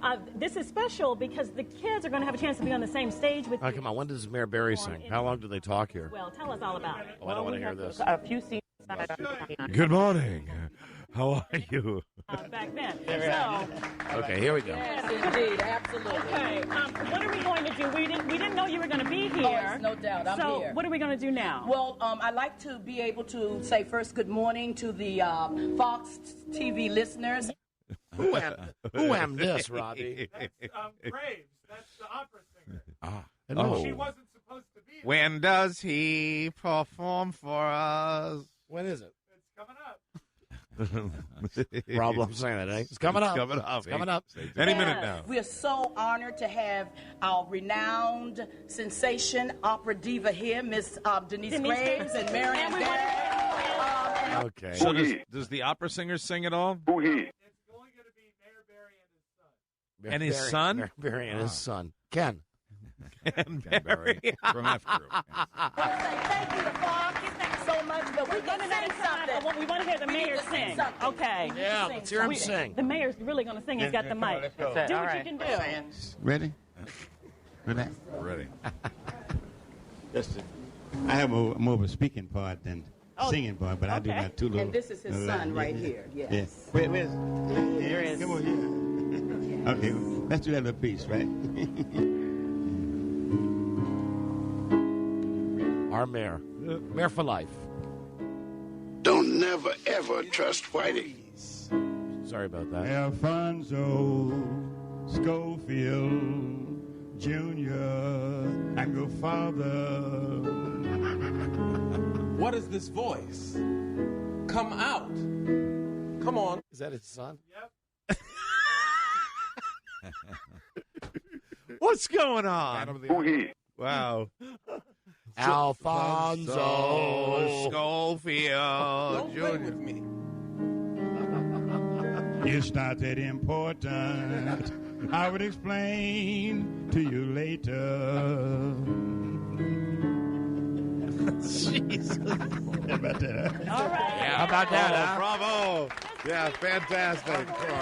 Tonight is 7:30. Tonight. Alfonso Schofield Jr. and go father. What is that voice? I can explain after this performance. Back on the pipe. Luke, I am your Wow. Marion Barry. What is this breeze? Alfonso. No rhythm. Right? He doesn't come in at the right time. How can that be, Rob? He's black. How can he have no rhythm? Rob Spiewak. What makes a Nazi? How does he get that way? Oh, boy. What is this voice? Come out. Come on, don't play with me. Alfonso Schofield Jr. I am your father. And what's so great is that there's utter confusion. The other people weren't supposed to be there. Oh, really? So they just showed up. The timing is all screwed up. You should play the last 20 seconds and see how they cut off the end of the broadcast. I think, didn't we hear it all the way to the end? No, you didn't. You got to hear how the broadcast ends. Go to the break. Okay, all right. Same cut? Yeah, just keep playing it. I thought we played it to the end. It's not that important. 19 I would seconds. explain to you later. Are they laughing? Here's how the show ends. This weekend is the performance. Tonight at 7:30. Tonight. Come Go and to do the the rest website of for it. more information. That's it? That's How it it. ended? Wow. Go to the website for more in. I will explain. What if they cut him off? It would sound like Alfonso Schofield. We're going to be singing this all weekend. We really are. I am your father. Don't make me tell them what you wanted me to do. Right now. What picture thing, Fucking Danny? do it, pussy. I told him to give me a contribution. Wow, what a fucking whore. Hey, Zed, why'd you get banned Did from you do it? Gang? No comment. And Danny, don't say anything. Give me the contribution. I want to see. Don't I want to forget. see your spraying. I don't know, man. How much did you use black and white ink, or did you do like Do you remember it on your device itself? Do you remember Mog's contribute? No. Remember that? Yeah, you do. What do you mean? When Baby Doll helped him. Oh, that was on his skin, though. That Oh, wasn't well, exactly yeah, a but tribute. that's mean, not a it's- tribute. Come on, What it's about still Alfonso? it's still Isn't it like a Phantom of the Opera thing, done DC style? Isn't that what they said? That's all we hear as far as an explanation for what the show is. And the only Alfonso I know was, wasn't there an Alfonso on The Fresh Prince of Bel-Air? Alfonso was the prim and proper guy. Alfonso Ribeiro. Is that who it He was? played Carlton. A black man who wore a bow tie, yet did not come off Farrakhanish. And you know what? He couldn't. And more about Elvis and his stomach. Yes. We got another new piece of information here. He left this world on the 16th of August, 1977. More than 80,000 people crowded into Memphis to attend his funeral. They wept as the white limousines and hearse traveled to Forest Hill Cemetery. A few weeks later, he was moved here to his final resting place, where he now lies between his mother, Gladys, and his father, Vernon, and alongside his grandmother, Minnie Mae. A marker in memory of his infant twin, Jesse Guerin, was also placed here in the meditation garden. Every year since then, on the eve of the anniversary of his death, a candlelight service is held to honor his memory.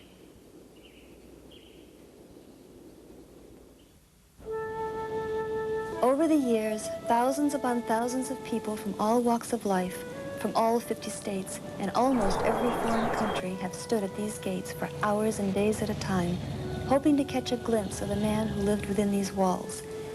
They felt a strong kinship with him, a sense of pride in his accomplishments, and a delight that he was able to enjoy the fruits of his labor to such an extent.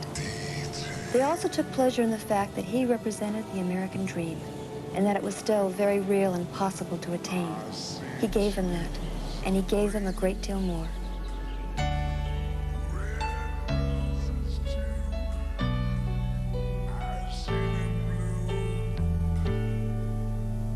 Don't be cruel, teddy bear, dancing hips and long black hair. Old friend, you crossed my mind today. And more about Elvis and his stomach. Yes.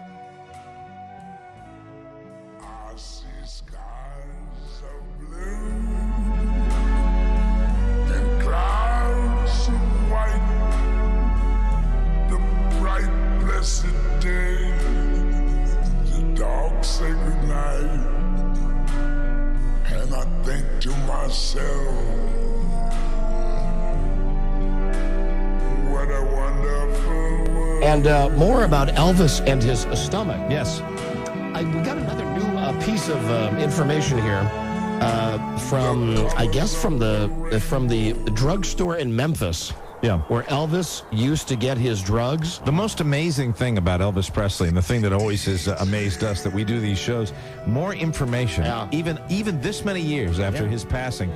Every year, there's something new. There's a new story, and people generate this stuff. All right, in the year 1975, Mike, how many amphetamines do you think Dr. Nick prescribed for Elvis? In the entire year? Yes, in 1975. Now, Rob, is this the number of pills or the number of prescriptions? Number of pills. Number of pills, Mike. Number of pills. Number of pills, number of amphetamine. We have three categories. Amphetamines, sedatives, pills, and narcotics. I'll tell you this. They're all over 1,000. Okay. So, Mike. Amphetamines first? In 1975, over 1,000, not more than 2,000. Okay. Oh, now it's tough. I'm going to say 1,900. Buzz? I'm going to go with 1,200. Buzz will give it to you. It's 1,296. Wow. I was aiming high, Don. Now, listen, here's when the contest gets fun. How about the next year? In 1976, how many amphetamines did Dr. Nick prescribe? Remember, in the previous year, it was 1,296. This is total pills we're talking about here. Just amphetamines. Amphetamines, I'm going to say 5,000. Buzz? I'll say 2,500. Once again, the sexually clumsy Buzz Burbank, 2,372. Buzz, were you in the Memphis Mafia? Yes, I was. Okay, and finally, how about in the last year of his life, 1977? However, I want you to remember, he only lived for 8 months out of that year. Okay, well, in that case, I'm going to say 1 million. And Buzz? I'll say 3,000. He only had time to eat 1,790 amphetamines during the last year of his life. That's a shame. Those next 2 months would have been big time. However, as far as sedatives go... Oh, yeah, now see the downers. Most of the things in his stomach, those were depressants, I believe. In 1975, Dr. Nick prescribed 1,891. Wow. In 1976, he prescribed 2,680. He was such a good doctor. In 1977, he prescribed 4,996 sedatives for Elvis. Well, my God, that would impact anybody's colon. And keep in mind, that was only during the first 8 months of the year. Wow. And then narcotics. Those went up every year also. In 1975, he prescribed 910. In 76, he prescribed 1,059. That is a man who is just letting him have anything he wants. And in 1977, he prescribed 2,019 narcotics. Yeah, round of applause for the narcotics. Right. Now, I'm no math genius, but I'll tell you that roughly in the year 1977, Dr. Nick prescribed over 7,000 different pills for Elvis Presley. And that's not including the liquid stuff that he prescribed. Oh, no, those are just the pills. Elvis clearly had a big heart, but that's not what killed him. Elvis Presley died of drugs, codeine at 10 times greater than a therapeutic dose, with morphine at near toxic concentrations. And morphine's, that can kill you. Yeah. Quaaludes at a near toxic concentration, Valium at a low therapeutic level, Valmid high in the therapeutic range and possibly toxic. And they even used to fill his pills with sugar. Yeah. And then he had just old phenobarbital and oh my gosh. And he loved his pills. He just kept taking them. He kept taking them and taking them until he couldn't take them anymore. Okay, one more about Elvis and drugs, and then we'll get to our special guest. No, you know what? Let me switch up here and give you a different Elvis topic. Okay. Okay. Mike, Buzz, Rob, friends, countrymen. Elvis and guns. Elvis and guns, man. And more specifically, Elvis, guns, and toilets. In the 70s, Elvis had a lot more periods of violence. We're talking about when he wasn't all drugged up. Violence out of frustration. In the 70s, how could he not be drugged up? It's funny. At one point in 1975, there was a little story in the paper that said an emotionally unstable boy got into Graceland and shot up one of the rooms. Well, you know who that was. He was angry about something that was taken out of his show tour. And the more he talked about it, the madder he got. He reached over and grabbed his .45 and started shooting, just willy-nilly. Oh, man. I said, Elvis, you will destroy the house. He said, I don't give an F. I'll build another one. My boy, my boy. He shot the toilet one time. I laughed till I couldn't see straight.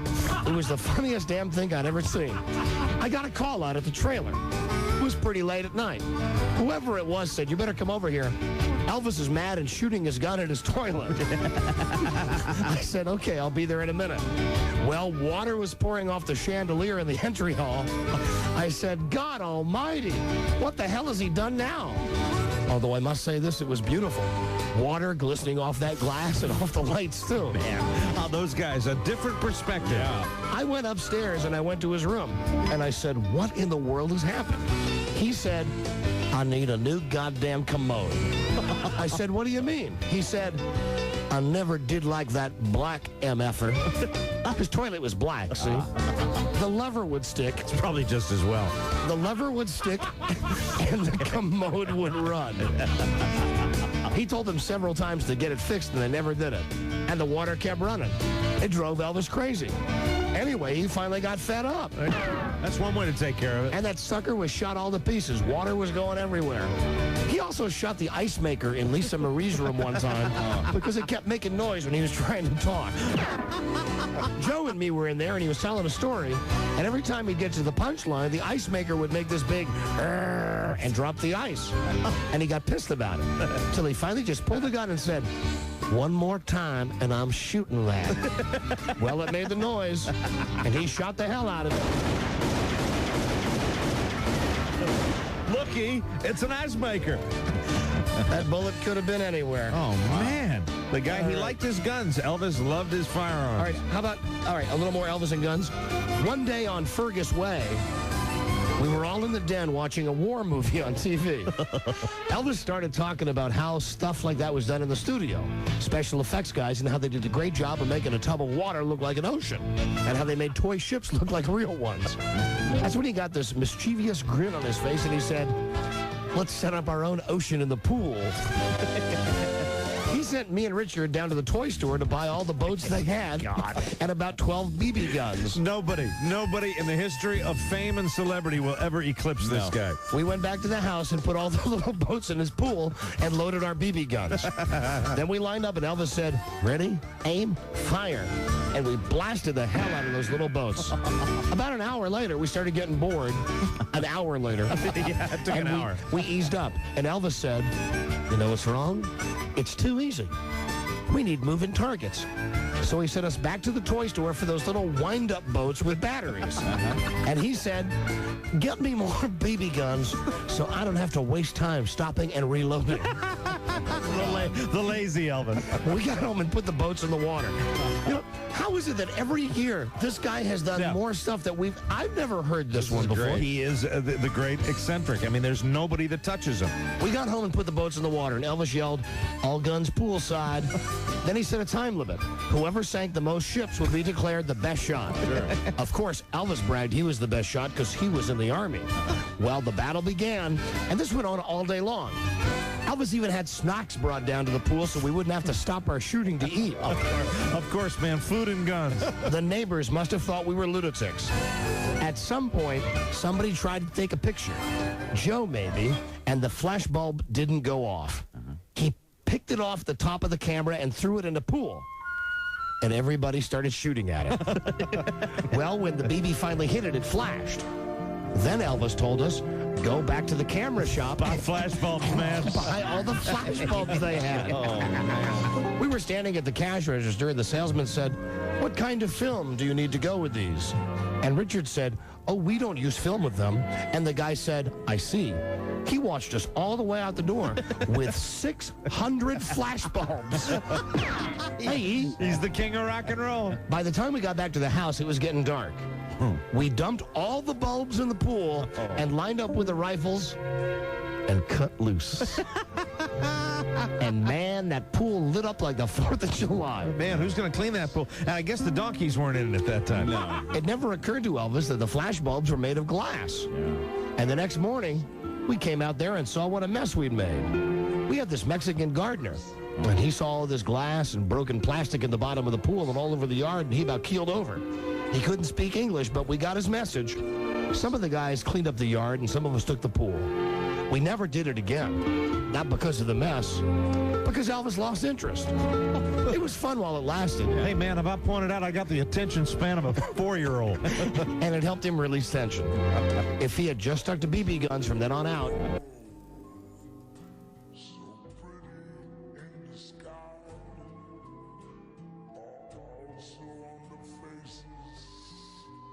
So soft, I laid there like a baby's penis. Hey, Elvis. Yes. Guess what? What? Hey, Elvis. Hi, Mike. Oh, we're gone. Here's some real Elvis. Bunch of woolly boogers out there, boy. Before I go any further, ladies and gentlemen, I'd like to introduce the members of my band. These are some Elvis tapes we've never heard before. This is during another one of the live shows.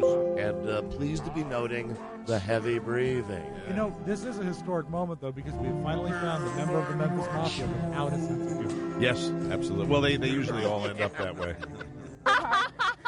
Would the worst have been Marty Lacker? Yeah, he was the one that got upset when you brought up the thought of homosexuality. Elvis he had homosexual thoughts. So sensitive. Elvis did. Now you're back to Elvis again. You're confusing me, brother. Sorry, Mike. Now you're playing the song. What is going on, man? No, it's a tape. That's a tape. It's an Elvis tape. Of Elvis introducing the band. That we've not heard before. Right. Pleased to be listening to all the heavy breathing. I'm going to enjoy my peanut butter cup. Bunch of woolly boogers out there, boy. Woolly boogers. Before I go any further, ladies and gentlemen, I'd like to introduce the members of my band. Charlie, this is Jerry. John, James. Okay, we're going with the show now. There's a guy said one time. What, E? He said, What, E? You never stood in that man's shoes or saw things through his eyes or stood and watched with helpless hands while the heart inside you dies. What? So help your brother along the way, no matter where he starts. He is so high. For the same God that made you made him too. These men with broken hearts. It looks like I started some. I started some. Looks like I started some, but I can't finish it. Woo. Well, I'll give it a hell of a try. It looks like I started some. I can tell when I walk in a building if you're going to be good or not, you know. I mean, the car pulled in, and I can hear people breathing. So I can tell, you know.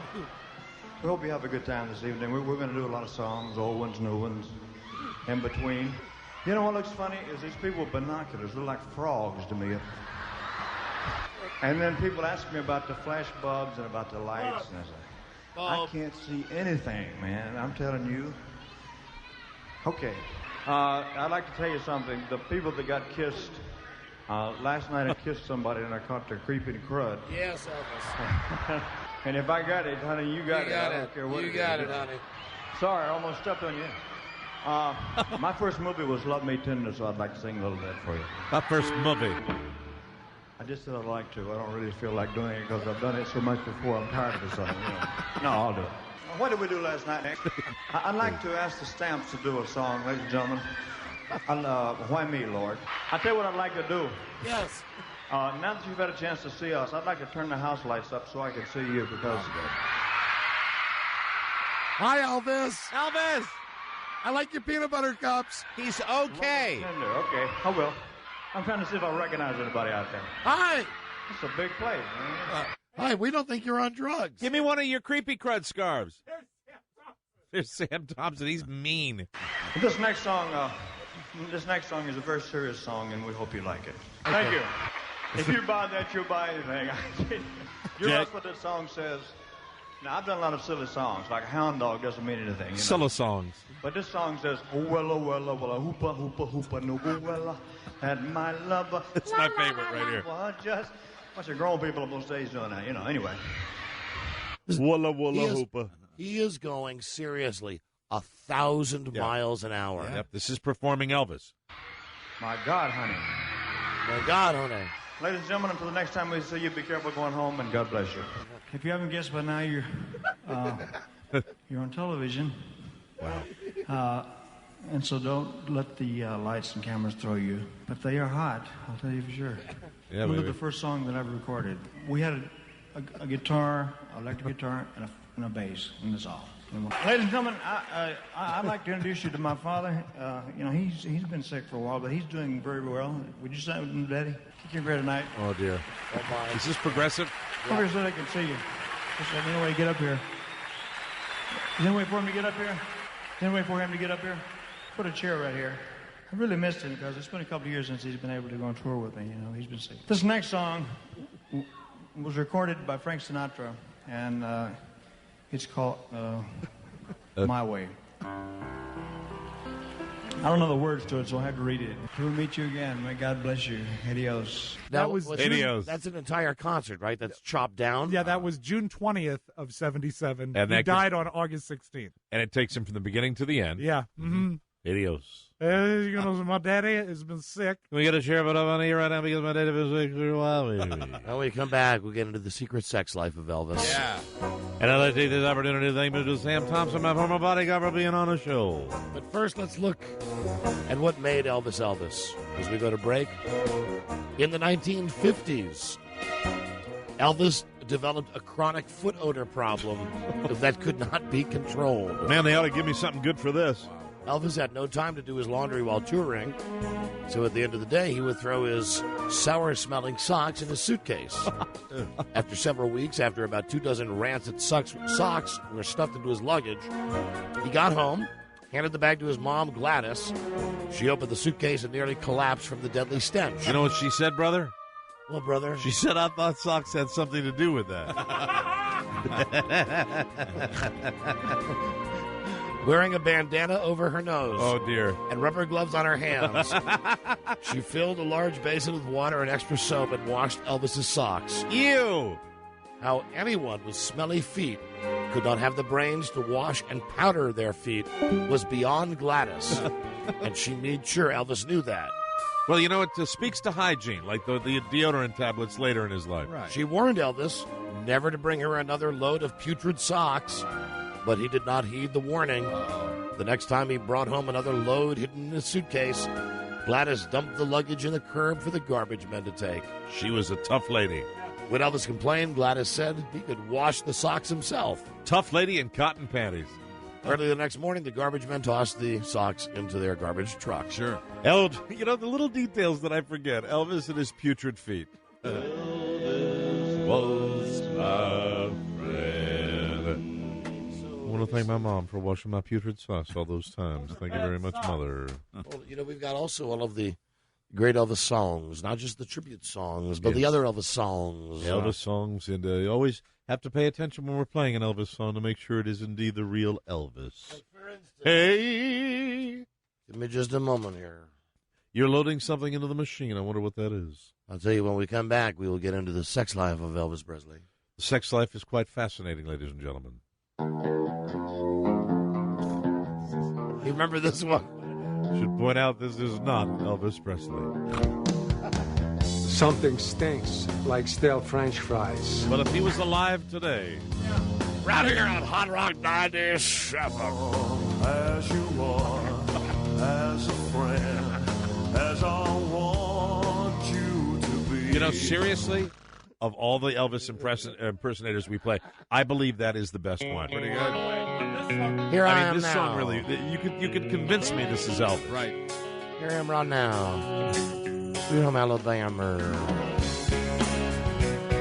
You know, we always get a call about this. The album is called The King, and it's by Gravelands, Gravelands. Big wheels keep on turning. That guy is Elvis, I swear to God. That's pretty cool. Get me home to my kin.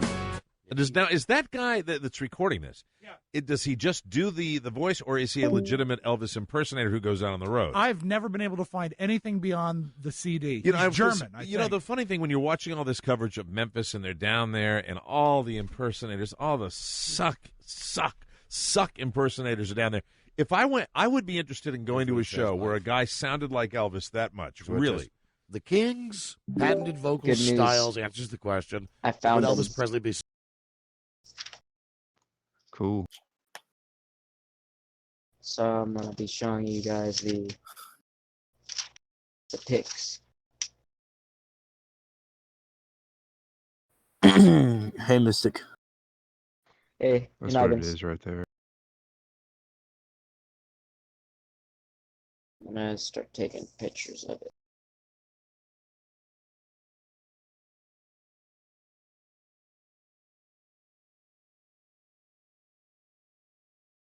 So all five of you vote for one champion, and you have to go against the other team.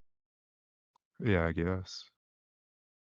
That's what it sounds like. It sounds like you vote for one champion to play at, and the team votes as it for. Robbie, you at work or on break? You play as one champ, and it's the regular summoners or shit. Oh, So all five of you are the one champion. Yeah. I don't know. That'd be kind of interesting. It's maybe, all for right. one. The chin's almost healed. Oh, that's an old picture.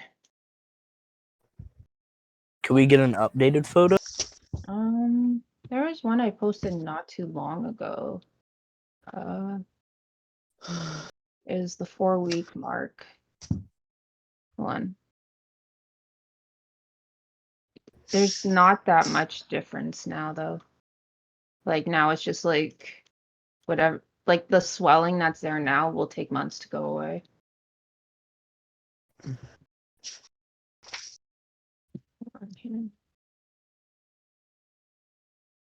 Nice.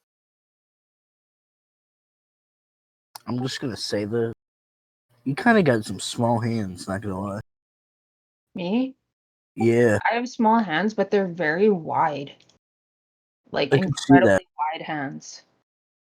Wide? Yeah, like they're like really, really square. Like they're not like narrow. Like some people's hands are like really narrow, right? But mine are very, very square. I don't know. When I look at the other girls' hands, they're like smaller. The bruising's barely noticeable. Did you put on makeup or something? Oh, that's just regular. But there's still swelling like in my upper lip and like kind of like the lower cheek area. But Yeah. I don't know. The only makeup I have on in there are my eyebrows. When I do no makeup shit, my eyebrows will still always be drawn on.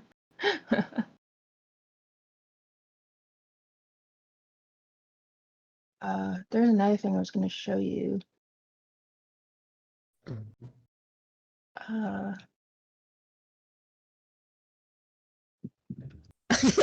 Yeah, I have a bunch of photos. Show them now, actually. Oh my! The side view. What? Did you have them take it at the clinic? No, I just do this in my kitchen.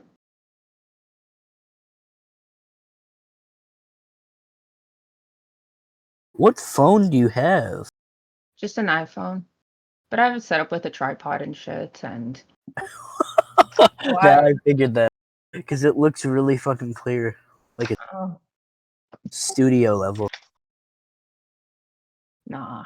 If you zoom in on it, you can see it's not that great a quality. But I look really young, I find now. Like, from the side anyways. Dude, you look like 5 years younger. Yeah.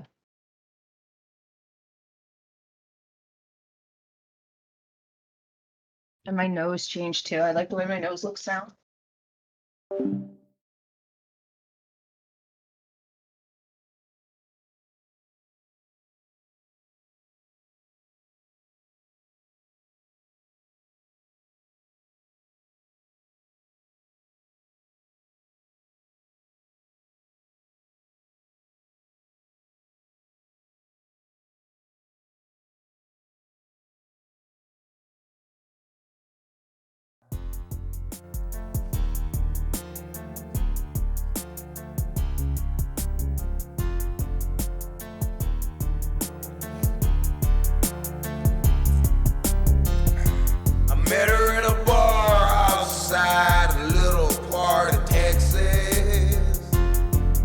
know she's sleeping round on me. I found out about it one night when we were sexy, 'cause she accidentally called me D. Now you lying, fake crying, wanna die 'cause you know you a tramp in my book. Misleading, steady cheating, you run the street and you know you a bitch in my book. Now little Jane, I guess that's what we'll call her, had all her homies going crazy, had to join a convent, wanted to be a baller. Now this bitch fuck every guy she sees. See you a slutting in the mudding, I'm budding, you're still a bitch in my book. Try bitch and you die bitch, and I swear you just a bitch in my book. Now I'm living lost, don't know where my next meal is. Had to try and find a way, 'cause you left the house and you took everything I deal with. Now bitch, I'm wondering where you stay. See you a die-hole, I'm Bravo, I kill you, still a bitch in my book. Bloating and smoking, now I'm blowing 'cause you a bitch in my book. Just a bitch in my book. This hoe is a slut in my book.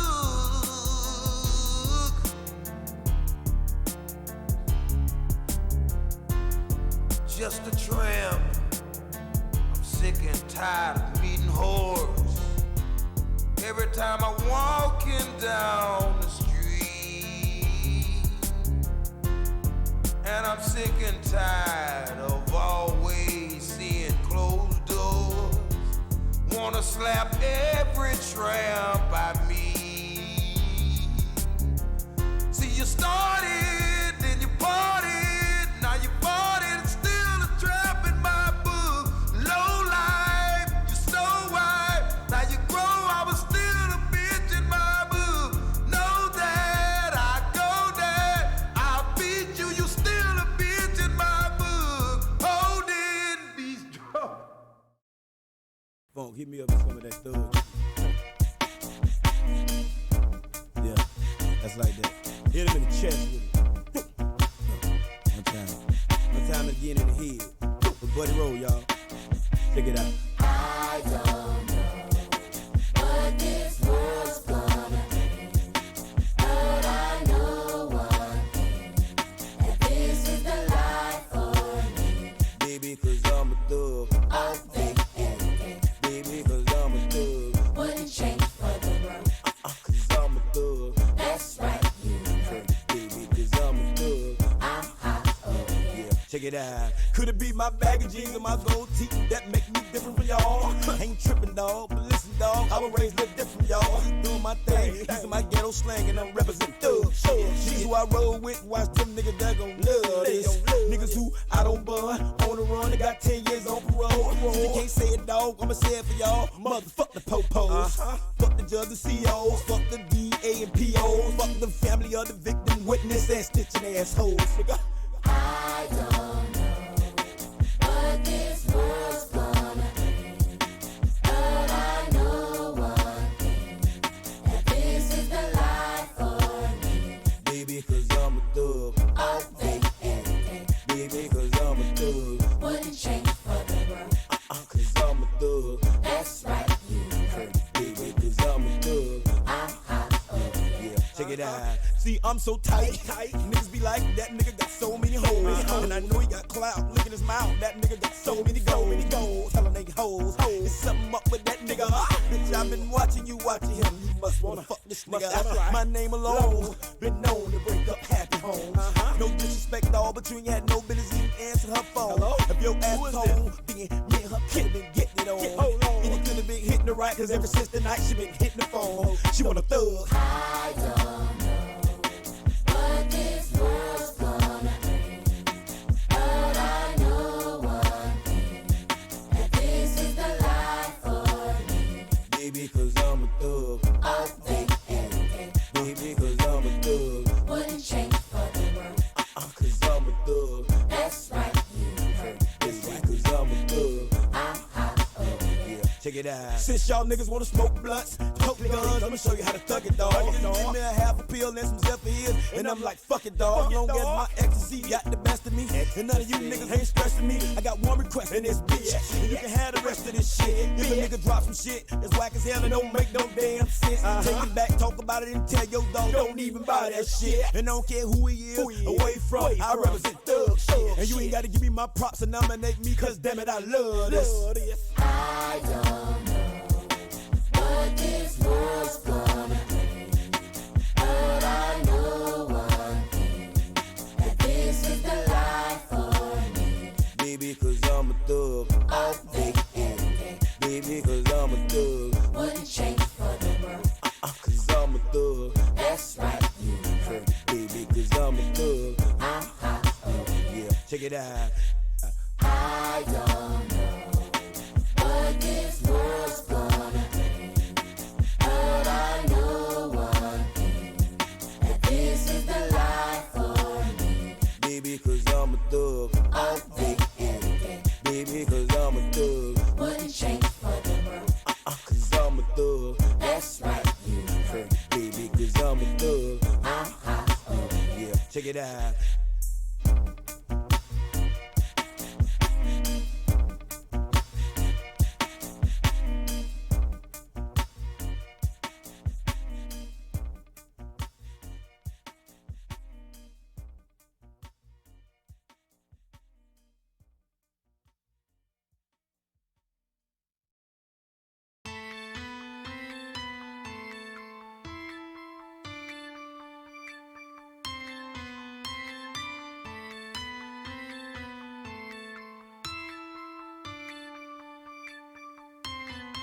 See, back in the days, it wasn't no A's, it wasn't no AKs, more afros and braids. Wasn't enough for a boy to get straight fade, but not no more. Niggas done twist up the fro, let it lock and grow. Quit to go to gunplay, bout that flow.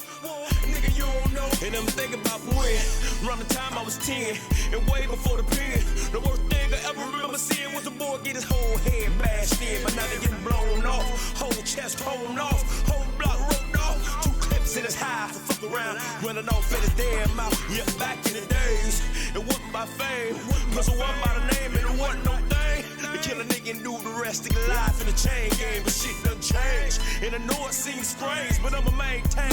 So I'ma stack my flow and say fuck you hoes, stay the fuck out the chain game. Nigga, back in the days, it wasn't no age, it wasn't no AKs, more afros and braids. Wasn't up for a boy to get a straight face, not no more. Niggas done twist up the fro, let it lock and grow. Quick to go to gunplay, bout that flow. Nigga, you don't know, see, back in the days, it wasn't no age, it wasn't no AKs, more afros and braids. Wasn't up for a boy to get a straight face, but not no more. Niggas done twist up the fro, let it lock and grow. Quick to go to gunplay, bout that flow. Nigga, you don't know, some hoes no shame, other hoes play games. See, they're fucking for the fame, and when the heat is on and they can't hang, they'll get them crackers your name, they'll say it under oath and swear to tell the truth. Run down what you do, how you clown with your crew. Along with that, I listen shit like who fuck and who tell all about your spots. What you do with the Glock, but every bitch that you shot, every key that you cop, and every car that you drop. 97 drop top and a Carolina trips, and every grill you to flip.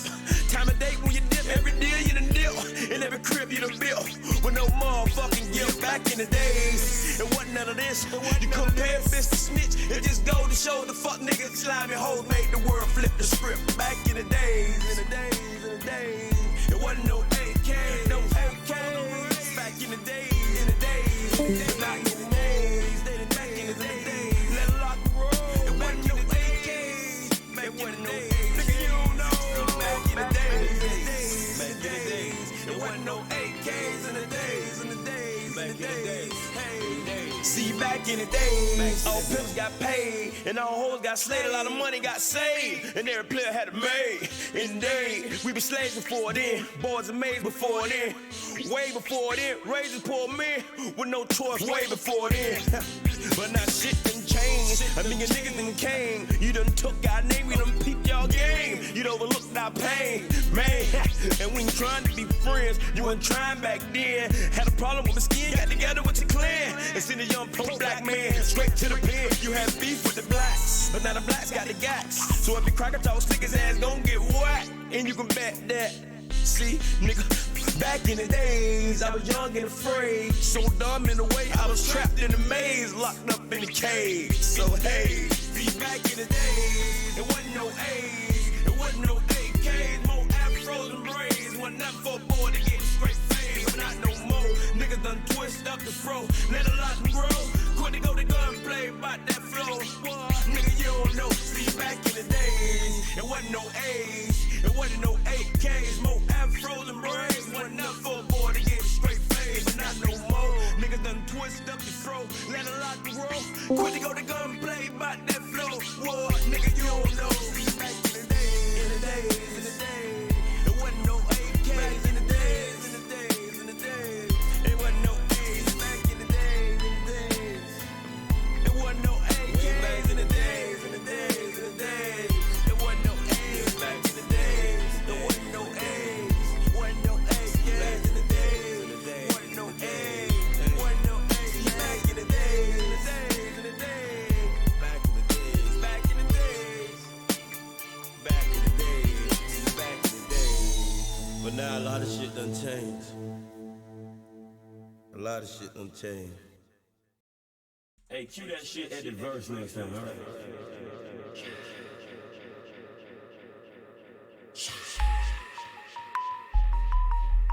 You know what I'm saying? Got to hold on. I've been trapped for so long. Got to hold on. I've been trapped for so long. Got to hold on.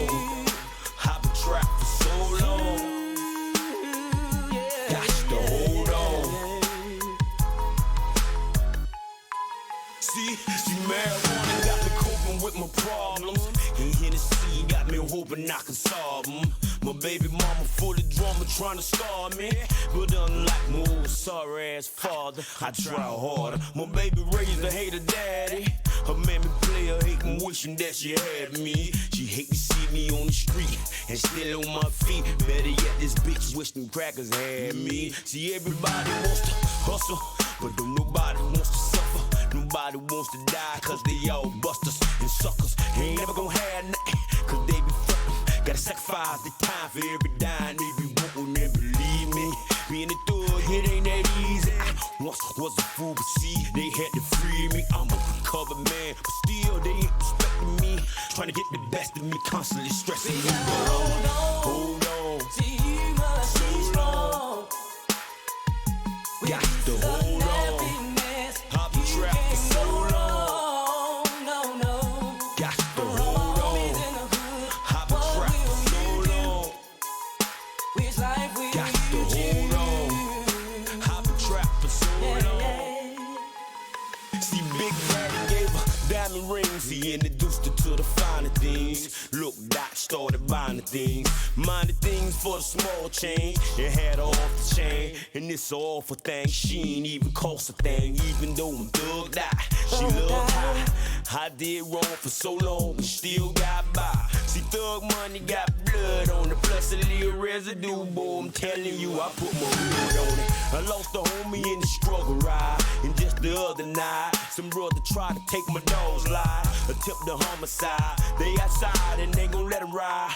Don't wanna talk and ain't gon' let them slide. They want more instead. They want more for this. Rather die, open fire, or do life for this. Take a life instead. Kill his wife in bed. 10 times to the head, what the shooter said. Just hold on. Just hold on. Got to hold on. I've been trapped so long. No, no. Got to hold on. And be strong. Got to hold on. thinking back when I was younger.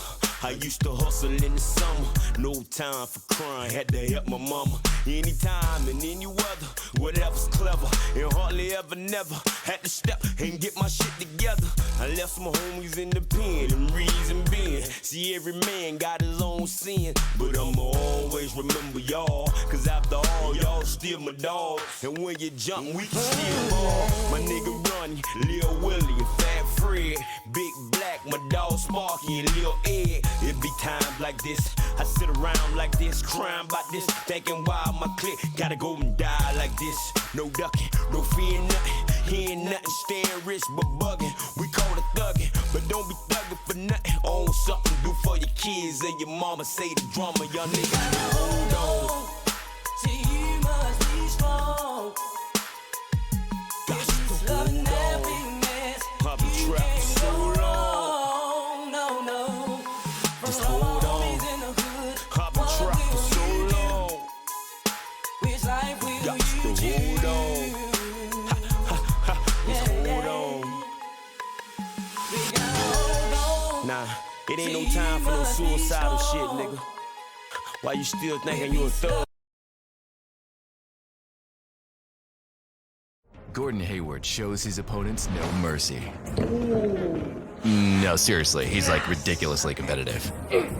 Which is why he refuses to play on anything but gamer-grade internet from Xfinity. We fight for our future. This is not the end of the road.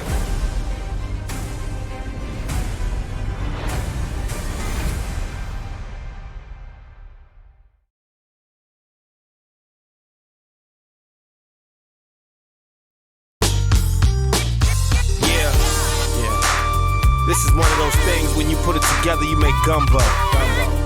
You dig? I mean, how can you go wrong? DJ Quick on the beat, Corrupt Young Gotti on the mic, DJ Quick on the mic. I mean, how can you go wrong? Yes.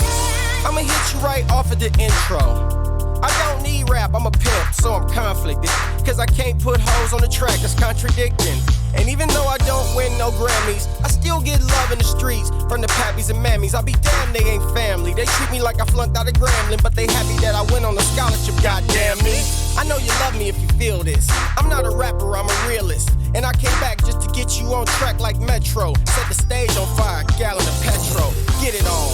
Patron shots got me getting drunk, wanna hit it all. Rap music filled with shock and awe. I know you love Quick cause I'm rocking y'all. Corrupt will be here in 8 bars to spit it, y'all. Who's that girl Ghost's post? Dude, that's Little Hell. Dude, she changes up her fucking face so much, dude. No, she just Yeah. has she just has light brown hair there.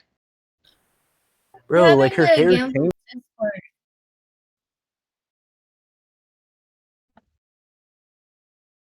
Yo, fuck Spaceman Down. Where's that coming from? Just fuck Spaceman Down. I agree. But fuck him though, he is a cuck. What do you think of the new drawings that I just posted in general? Pretty good, leave him there. Yeah, I like that. Pin it. I like the one with the halo. Yeah. Ghosty is so terrible at fucking Photoshop. That'd be like a really good like metal album cover or something. Or like a single or something. I like this one, he says.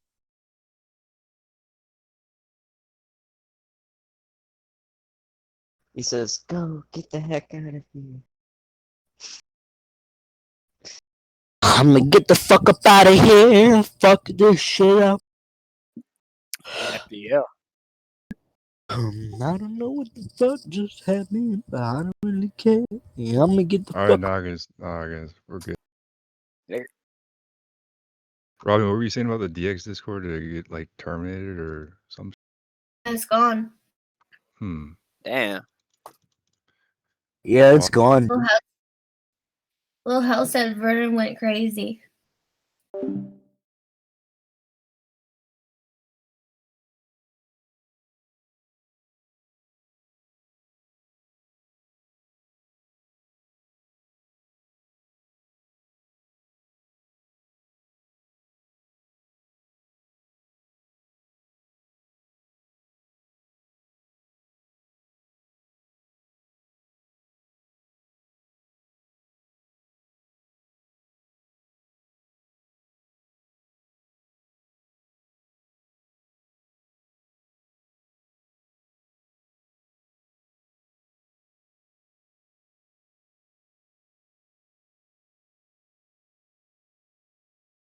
See, it's a contest. This fool wanna check me. His girl got the perfect contour breasts, and she loves this. G to a T, original like E.T. Chocolate tie and Indo weed. You know it's me, DPG. And it's me, Mr. Blake, with the cake that's cheesy. So let's drop it. Cream in your panties, hands in the air all night, baby. Pop that twat. I see why your pants keep popping off. Drop your knot and take a shot at a player that'll take them off. Anytime I come through. Winter, spring, summer, fall. I gotta keep you off the wall. Every one of you all. And that's what we do, we ball. Indica, sinister, little mama love me. And I'm Adam just in the club. Drinking something that I can't pronounce. And I'ma spill each and every ounce. I invented this bounce. Cause DJ Quick did it when you was just a kid. It wasn't crowded, we was with it, we was down. I kicked down the doors for the east side. Snoop, Mac, 10, Nate Dogg, and the pound. I even produced Eazy-E. 9 years later, I was working with the D. Look, give me what I went on. All I really want is a little bit of you and your girlfriend too. Together we can do what we really want to. Trying to make it happen like 4, 3, 2, 1. You know I'm the one. All I'm trying to do is have a little bit of fun. Do it till it's done, so drop it. Cream in your panties, ass in the air all night. Baby, pop that twat. I see why your pants keep popping off. Drop your knot and take a shot at a player that'll take them all. Winter, spring, summer, or fall. I gotta get you off the wall. Every one of you all. And that's what we do, we ball. So clean, so young, so fly. Big boy rims sitting up so high. Come fuck with a boss, mama, I'm that guy. I ball so easy, no, I don't try. Truth in the booth, man, I sell no lies. Niggas all in your ear, but the hell with them guys, yeah. Don't it feel so good, so right? Diamonds in my ears, so clear, so bright. Girl, you know you really here for the night. Stop playing, turn your phone off, don't dim the lights. And I'ma do the things that you really, really like. Like pull up to your crib on a brand new bike. Might put you on a flight just to kick it for the night. Break out the Patron and pour it over a little ice. The life that I'm living, man, I never think twice. If I got it in the bank, I'm trying to spend it all tonight. So let's go. Cream in your panties, hands in the air all night. Baby, pop your twat. I see why your pants keep popping off. Drop your knot and take a shot at a player that'll take them off. Anytime I come through. Winter, spring, summer, fall. I gotta get you. Upwork has the world's largest network of proven independent professionals. It's like having a go-to graphic designer right here. Oh, I like the green one. Thanks. I like the blue. Get it high. Problem, corrupt, quick. Swag meter up, let's fly. Throw your hands in the air and let me split your little middle part right up to the hairs. Me and your pussy was made for each other. Up above the covers in our sheepskin rubbers. I got 2 friends, girl, and they my nuts. And all my ex-girlfriends hate my guts. They out the pond, but they still my ducks. And even though we don't fuck, they still fucked up because they know I hit the pussy like an easy pitch. I take a church girl and make her sleazy bitch. I put out my own record, so I'm easy rich. I'm rapping like I'm ruthless, so I'm easy quick. Now let's fuck 1 time for Mr. Eric Wright. Let's fuck 2 times for Mossberg. Let's fuck 3 times, cause 3-pack rubbers cost $3.29. And I know you drink wine, so fine. What you really wanna do? What you really wanna do? What you really wanna do? What you really wanna do? What you really wanna do? What you really wanna do? What you really wanna do? Trying to drink, trying to smoke. Then after that, I'm trying to poke. I'm trying to drink, I'm trying to smoke. And after that, I'm trying to poke. Yeah. What you supposed to be? Who you supposed to break? Who you supposed to be? What you supposed to take? You think I give a shit? Man, you're wrong. It don't matter if you got a bra and a thong on only. See, I do it by my lonely. Make your best friend wanna bone me. All up on me, wanna bone me, all on me. Stop. Think about why is it the dick, the grip, the expenditure, chips. My click, me and DJ Quick, bitch, what it is. Tell the truth. This ain't a motherfucking devil hole and get hit until you got sense. Cause you ain't got shit. I got a lot of something for you though. Yeah, now pass it to your friend. Now what you wanna do? What you really wanna do? What you really wanna do? What you really wanna do? What you really wanna do? What you really wanna do? What you really wanna do? What you really wanna do? Trying to drink, trying to smoke. Then after that, I'm trying to poke. I'm trying to drink, I'm trying to smoke. Then after that, I'm trying to poke. All Magdalene leaders, courtside seat heaters. Off, are you kidding me? 3 shots of Hennessy. This nigga think he's bony, young Jonan on some grown shit. Better buy some Patron and get up on that young nigga. Park the Bentley, roll the SS and Impala. And maybe if you like it, push up and you can holler. My hood store wanna take me to Wilson eat sushi. And after one puff and a sip, you won't coach. Now that's when I start acting quote unquote boo. Cause realize, you can never do me. My nightlife, my fun life, I give you whatever you like. That's if you play your cards right. Cause all the dumb things the rich niggas you're trying to do. So what you wanna do? I'll tell you what I do, show up like Nurse Nail. Bag of all goodies, I don't kiss and tell. What you really wanna do? What you really wanna do? What you really wanna do? What you really wanna do? What you really wanna do? What you really wanna do? Trying to drink, trying to smoke. Then after that, I'm trying to poke. I'm trying to drink, I'm trying to smoke. And after that, I'm trying to poke. Bitch. What you really wanna do? What you really wanna do? What you really wanna do? What you really wanna do? What you really wanna do? What you really wanna do? Yeah, check this out, man. I got me some Hennessy on the rocks. You dig me, man? I also got some Gentleman Jack in the back. You heard me? We gonna do this real super big, riding around in the West Coast. Yeah, the ladies love us, the ladies adore us, all in the West Coast. Yeah, you understand me, Under Diggs, Corrupt Young Gotti, DJ Quick. Yeah, swag or nothing, bitch. Check it, look, she's just so freaky. She just wanna freak me. She been dying to meet me. She's trying to eat me. What's on the agenda? I just can't remember. Is it aqua velvet? She wants to give me her helmet. You can meet me right here, or I'll meet you over there. Trust me, she been wanting to fuck me for a year.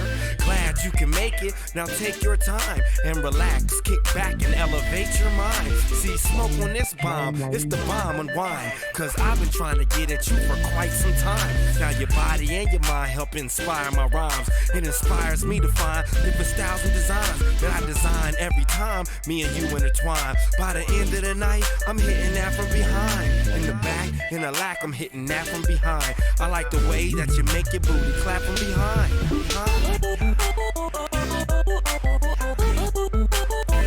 Yeah, you know, just the G party. We've been doing this for centuries. Gangsters, riders, yeah, everything but you busters, haters. Yeah, now listen. Nowadays, suckers seem to be so fucking naive. You talking to a whip, I'm a Subaru, that's for rips. I'm a choo-choo, that's for chicks. I'm gonna do me, you gon' do you. If you hot, I'm gon' do you. And I ain't asking for chips. Who's the shit? I'm the coolest trip. I'm inventing me a brand new ship. COMPTIN, Compton, WINS, nobody is better. I'm in 2022, 14 years ahead of you bitches. And you niggas too, get your health up. Cause this music might make you sick enough to throw your wealth up. Thumper in my pocket, I'm gon' stealth up. You keep talking, cat, you gon' get wealth up. I know the prison system, that's why they missed him. Cause the kid is wisdom. I love Glock, I love new music that knock. I love to shock, I love the block. I used to slang rocks, but I was told to stop. Music is your toy, and quick, you born to rock. And you can't stop until you on the spot. Now get 'em. I got 'em.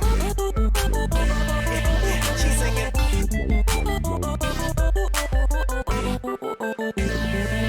Go get 'em. Sing it.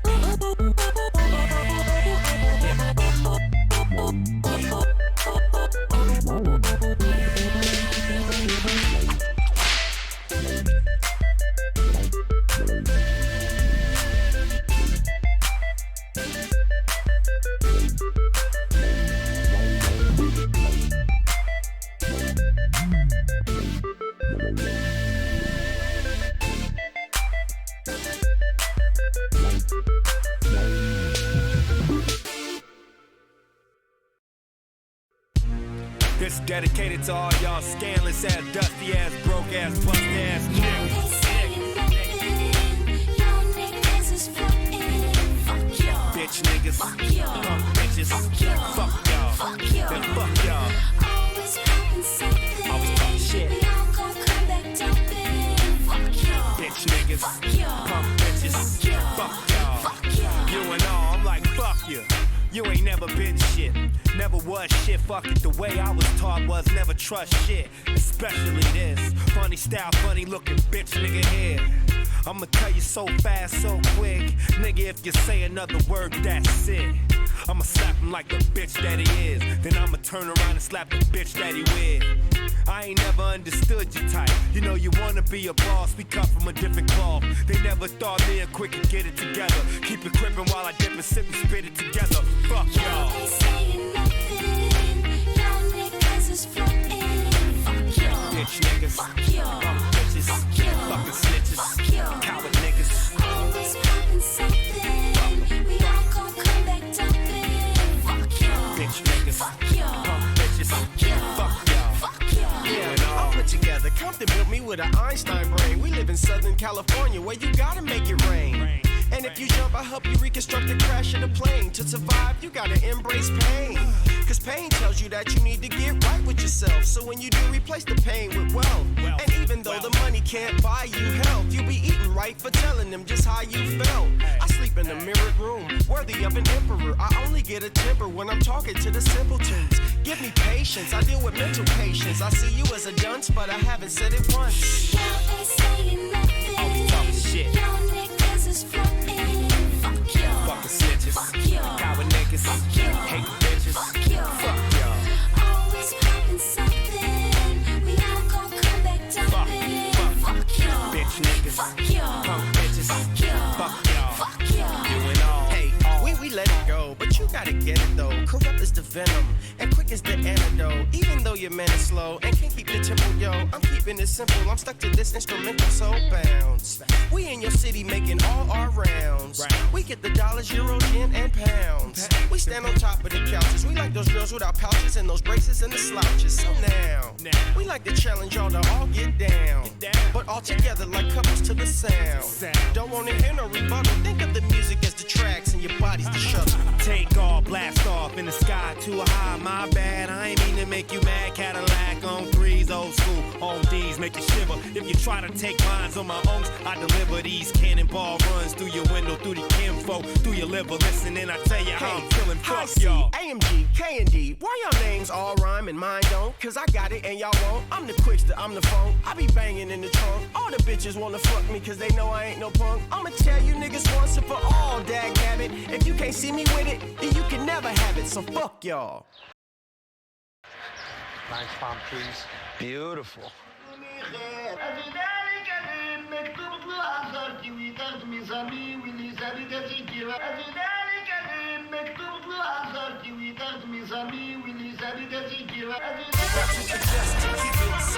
so fresh.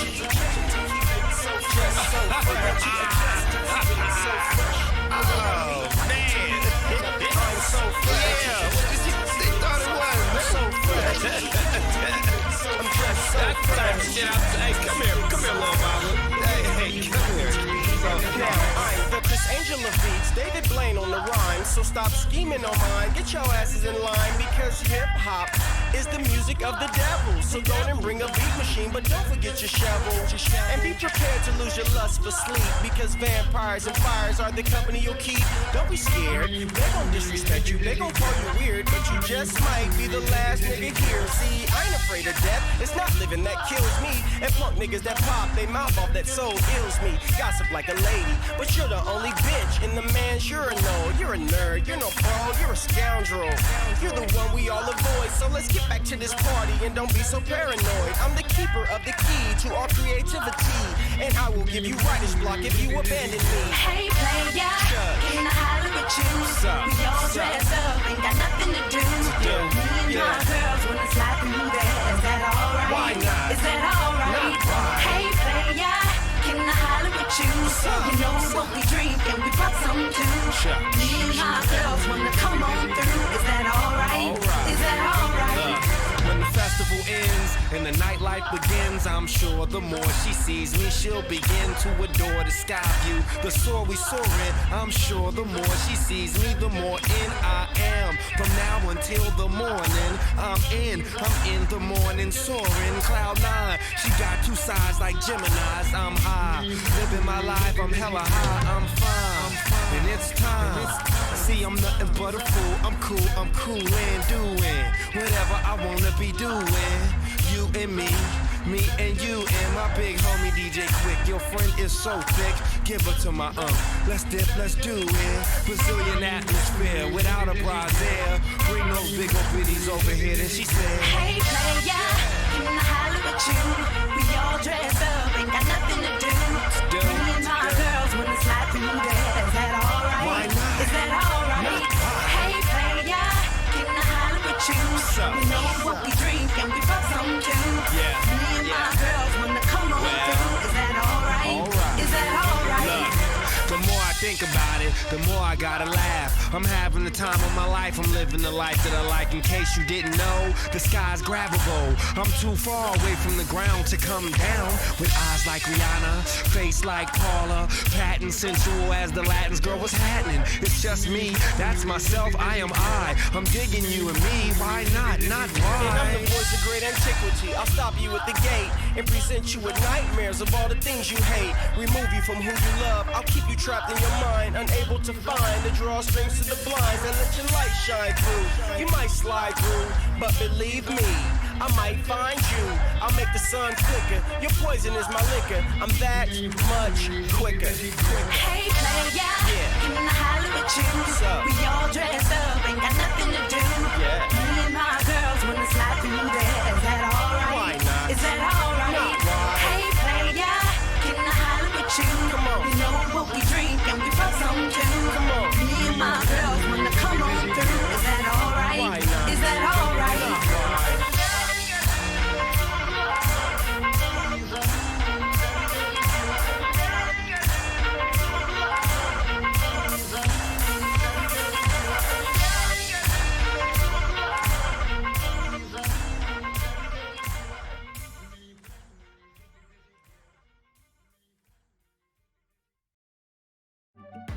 Want to play that song you love? Find it on YouTube Music. We have official songs and full albums by your favorite artists. It's the new music streaming app, made by YouTube. Download YouTube Music today and get a trial of Music Premium on us. Restrictions apply. For all my ladies out there now, wine to this. Do what you love.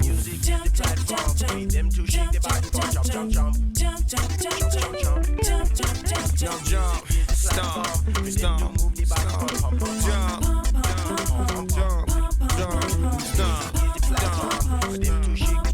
stomp, jump, jump, jump, jump, stomp, just stomp, jump, pump and reach again, jump, stomp, pump and reach again, jump, stomp, pump and reach again, jump, stomp, pump and reach again, jump, stomp, pump and reach again, jump, stomp, pump and reach again, jump, stomp, pump and reach again, jump, stomp, pump and reach again, jump, stomp, pump and reach again, jump, stomp, pump and reach again, jump, stomp, pump and reach again, jump, stomp, pump and reach again, jump, stomp, pump and reach again, jump, stomp, pump and reach again, jump, stomp, pump and reach again, jump, stomp, pump and reach again, jump, stomp,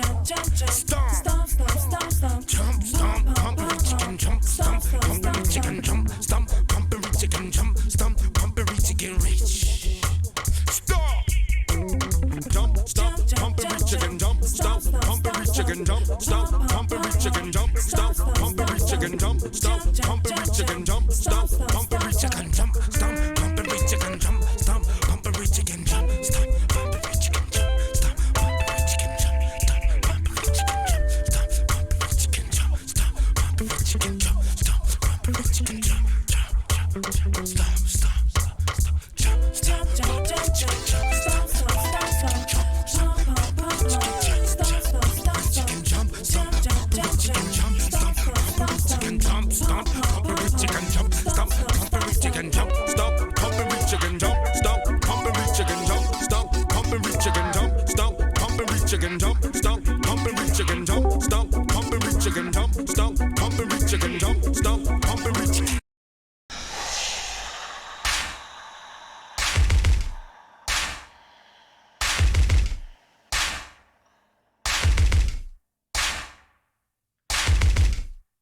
when it stops. 9 times out of 10, it's gonna start again. Where it started at, ended up, and restart again. Get your mind in the right position before it start again. Cause when it drops, 9 times out of 10, it's gonna drop again. Stop, watch, how they love to watch. Blocks flocking and flock stop just to see the pops watch. I'll be there when it stops.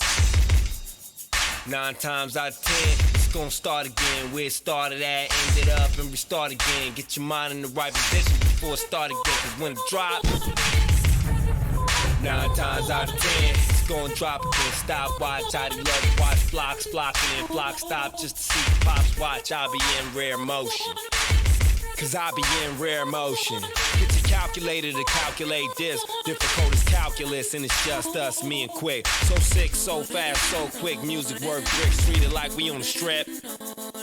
Treated like we on the strip. It ain't shit, it ain't a hit. Let the ladies wanna strip, count your grip. Come equipped where you ain't saying shit and make it storm.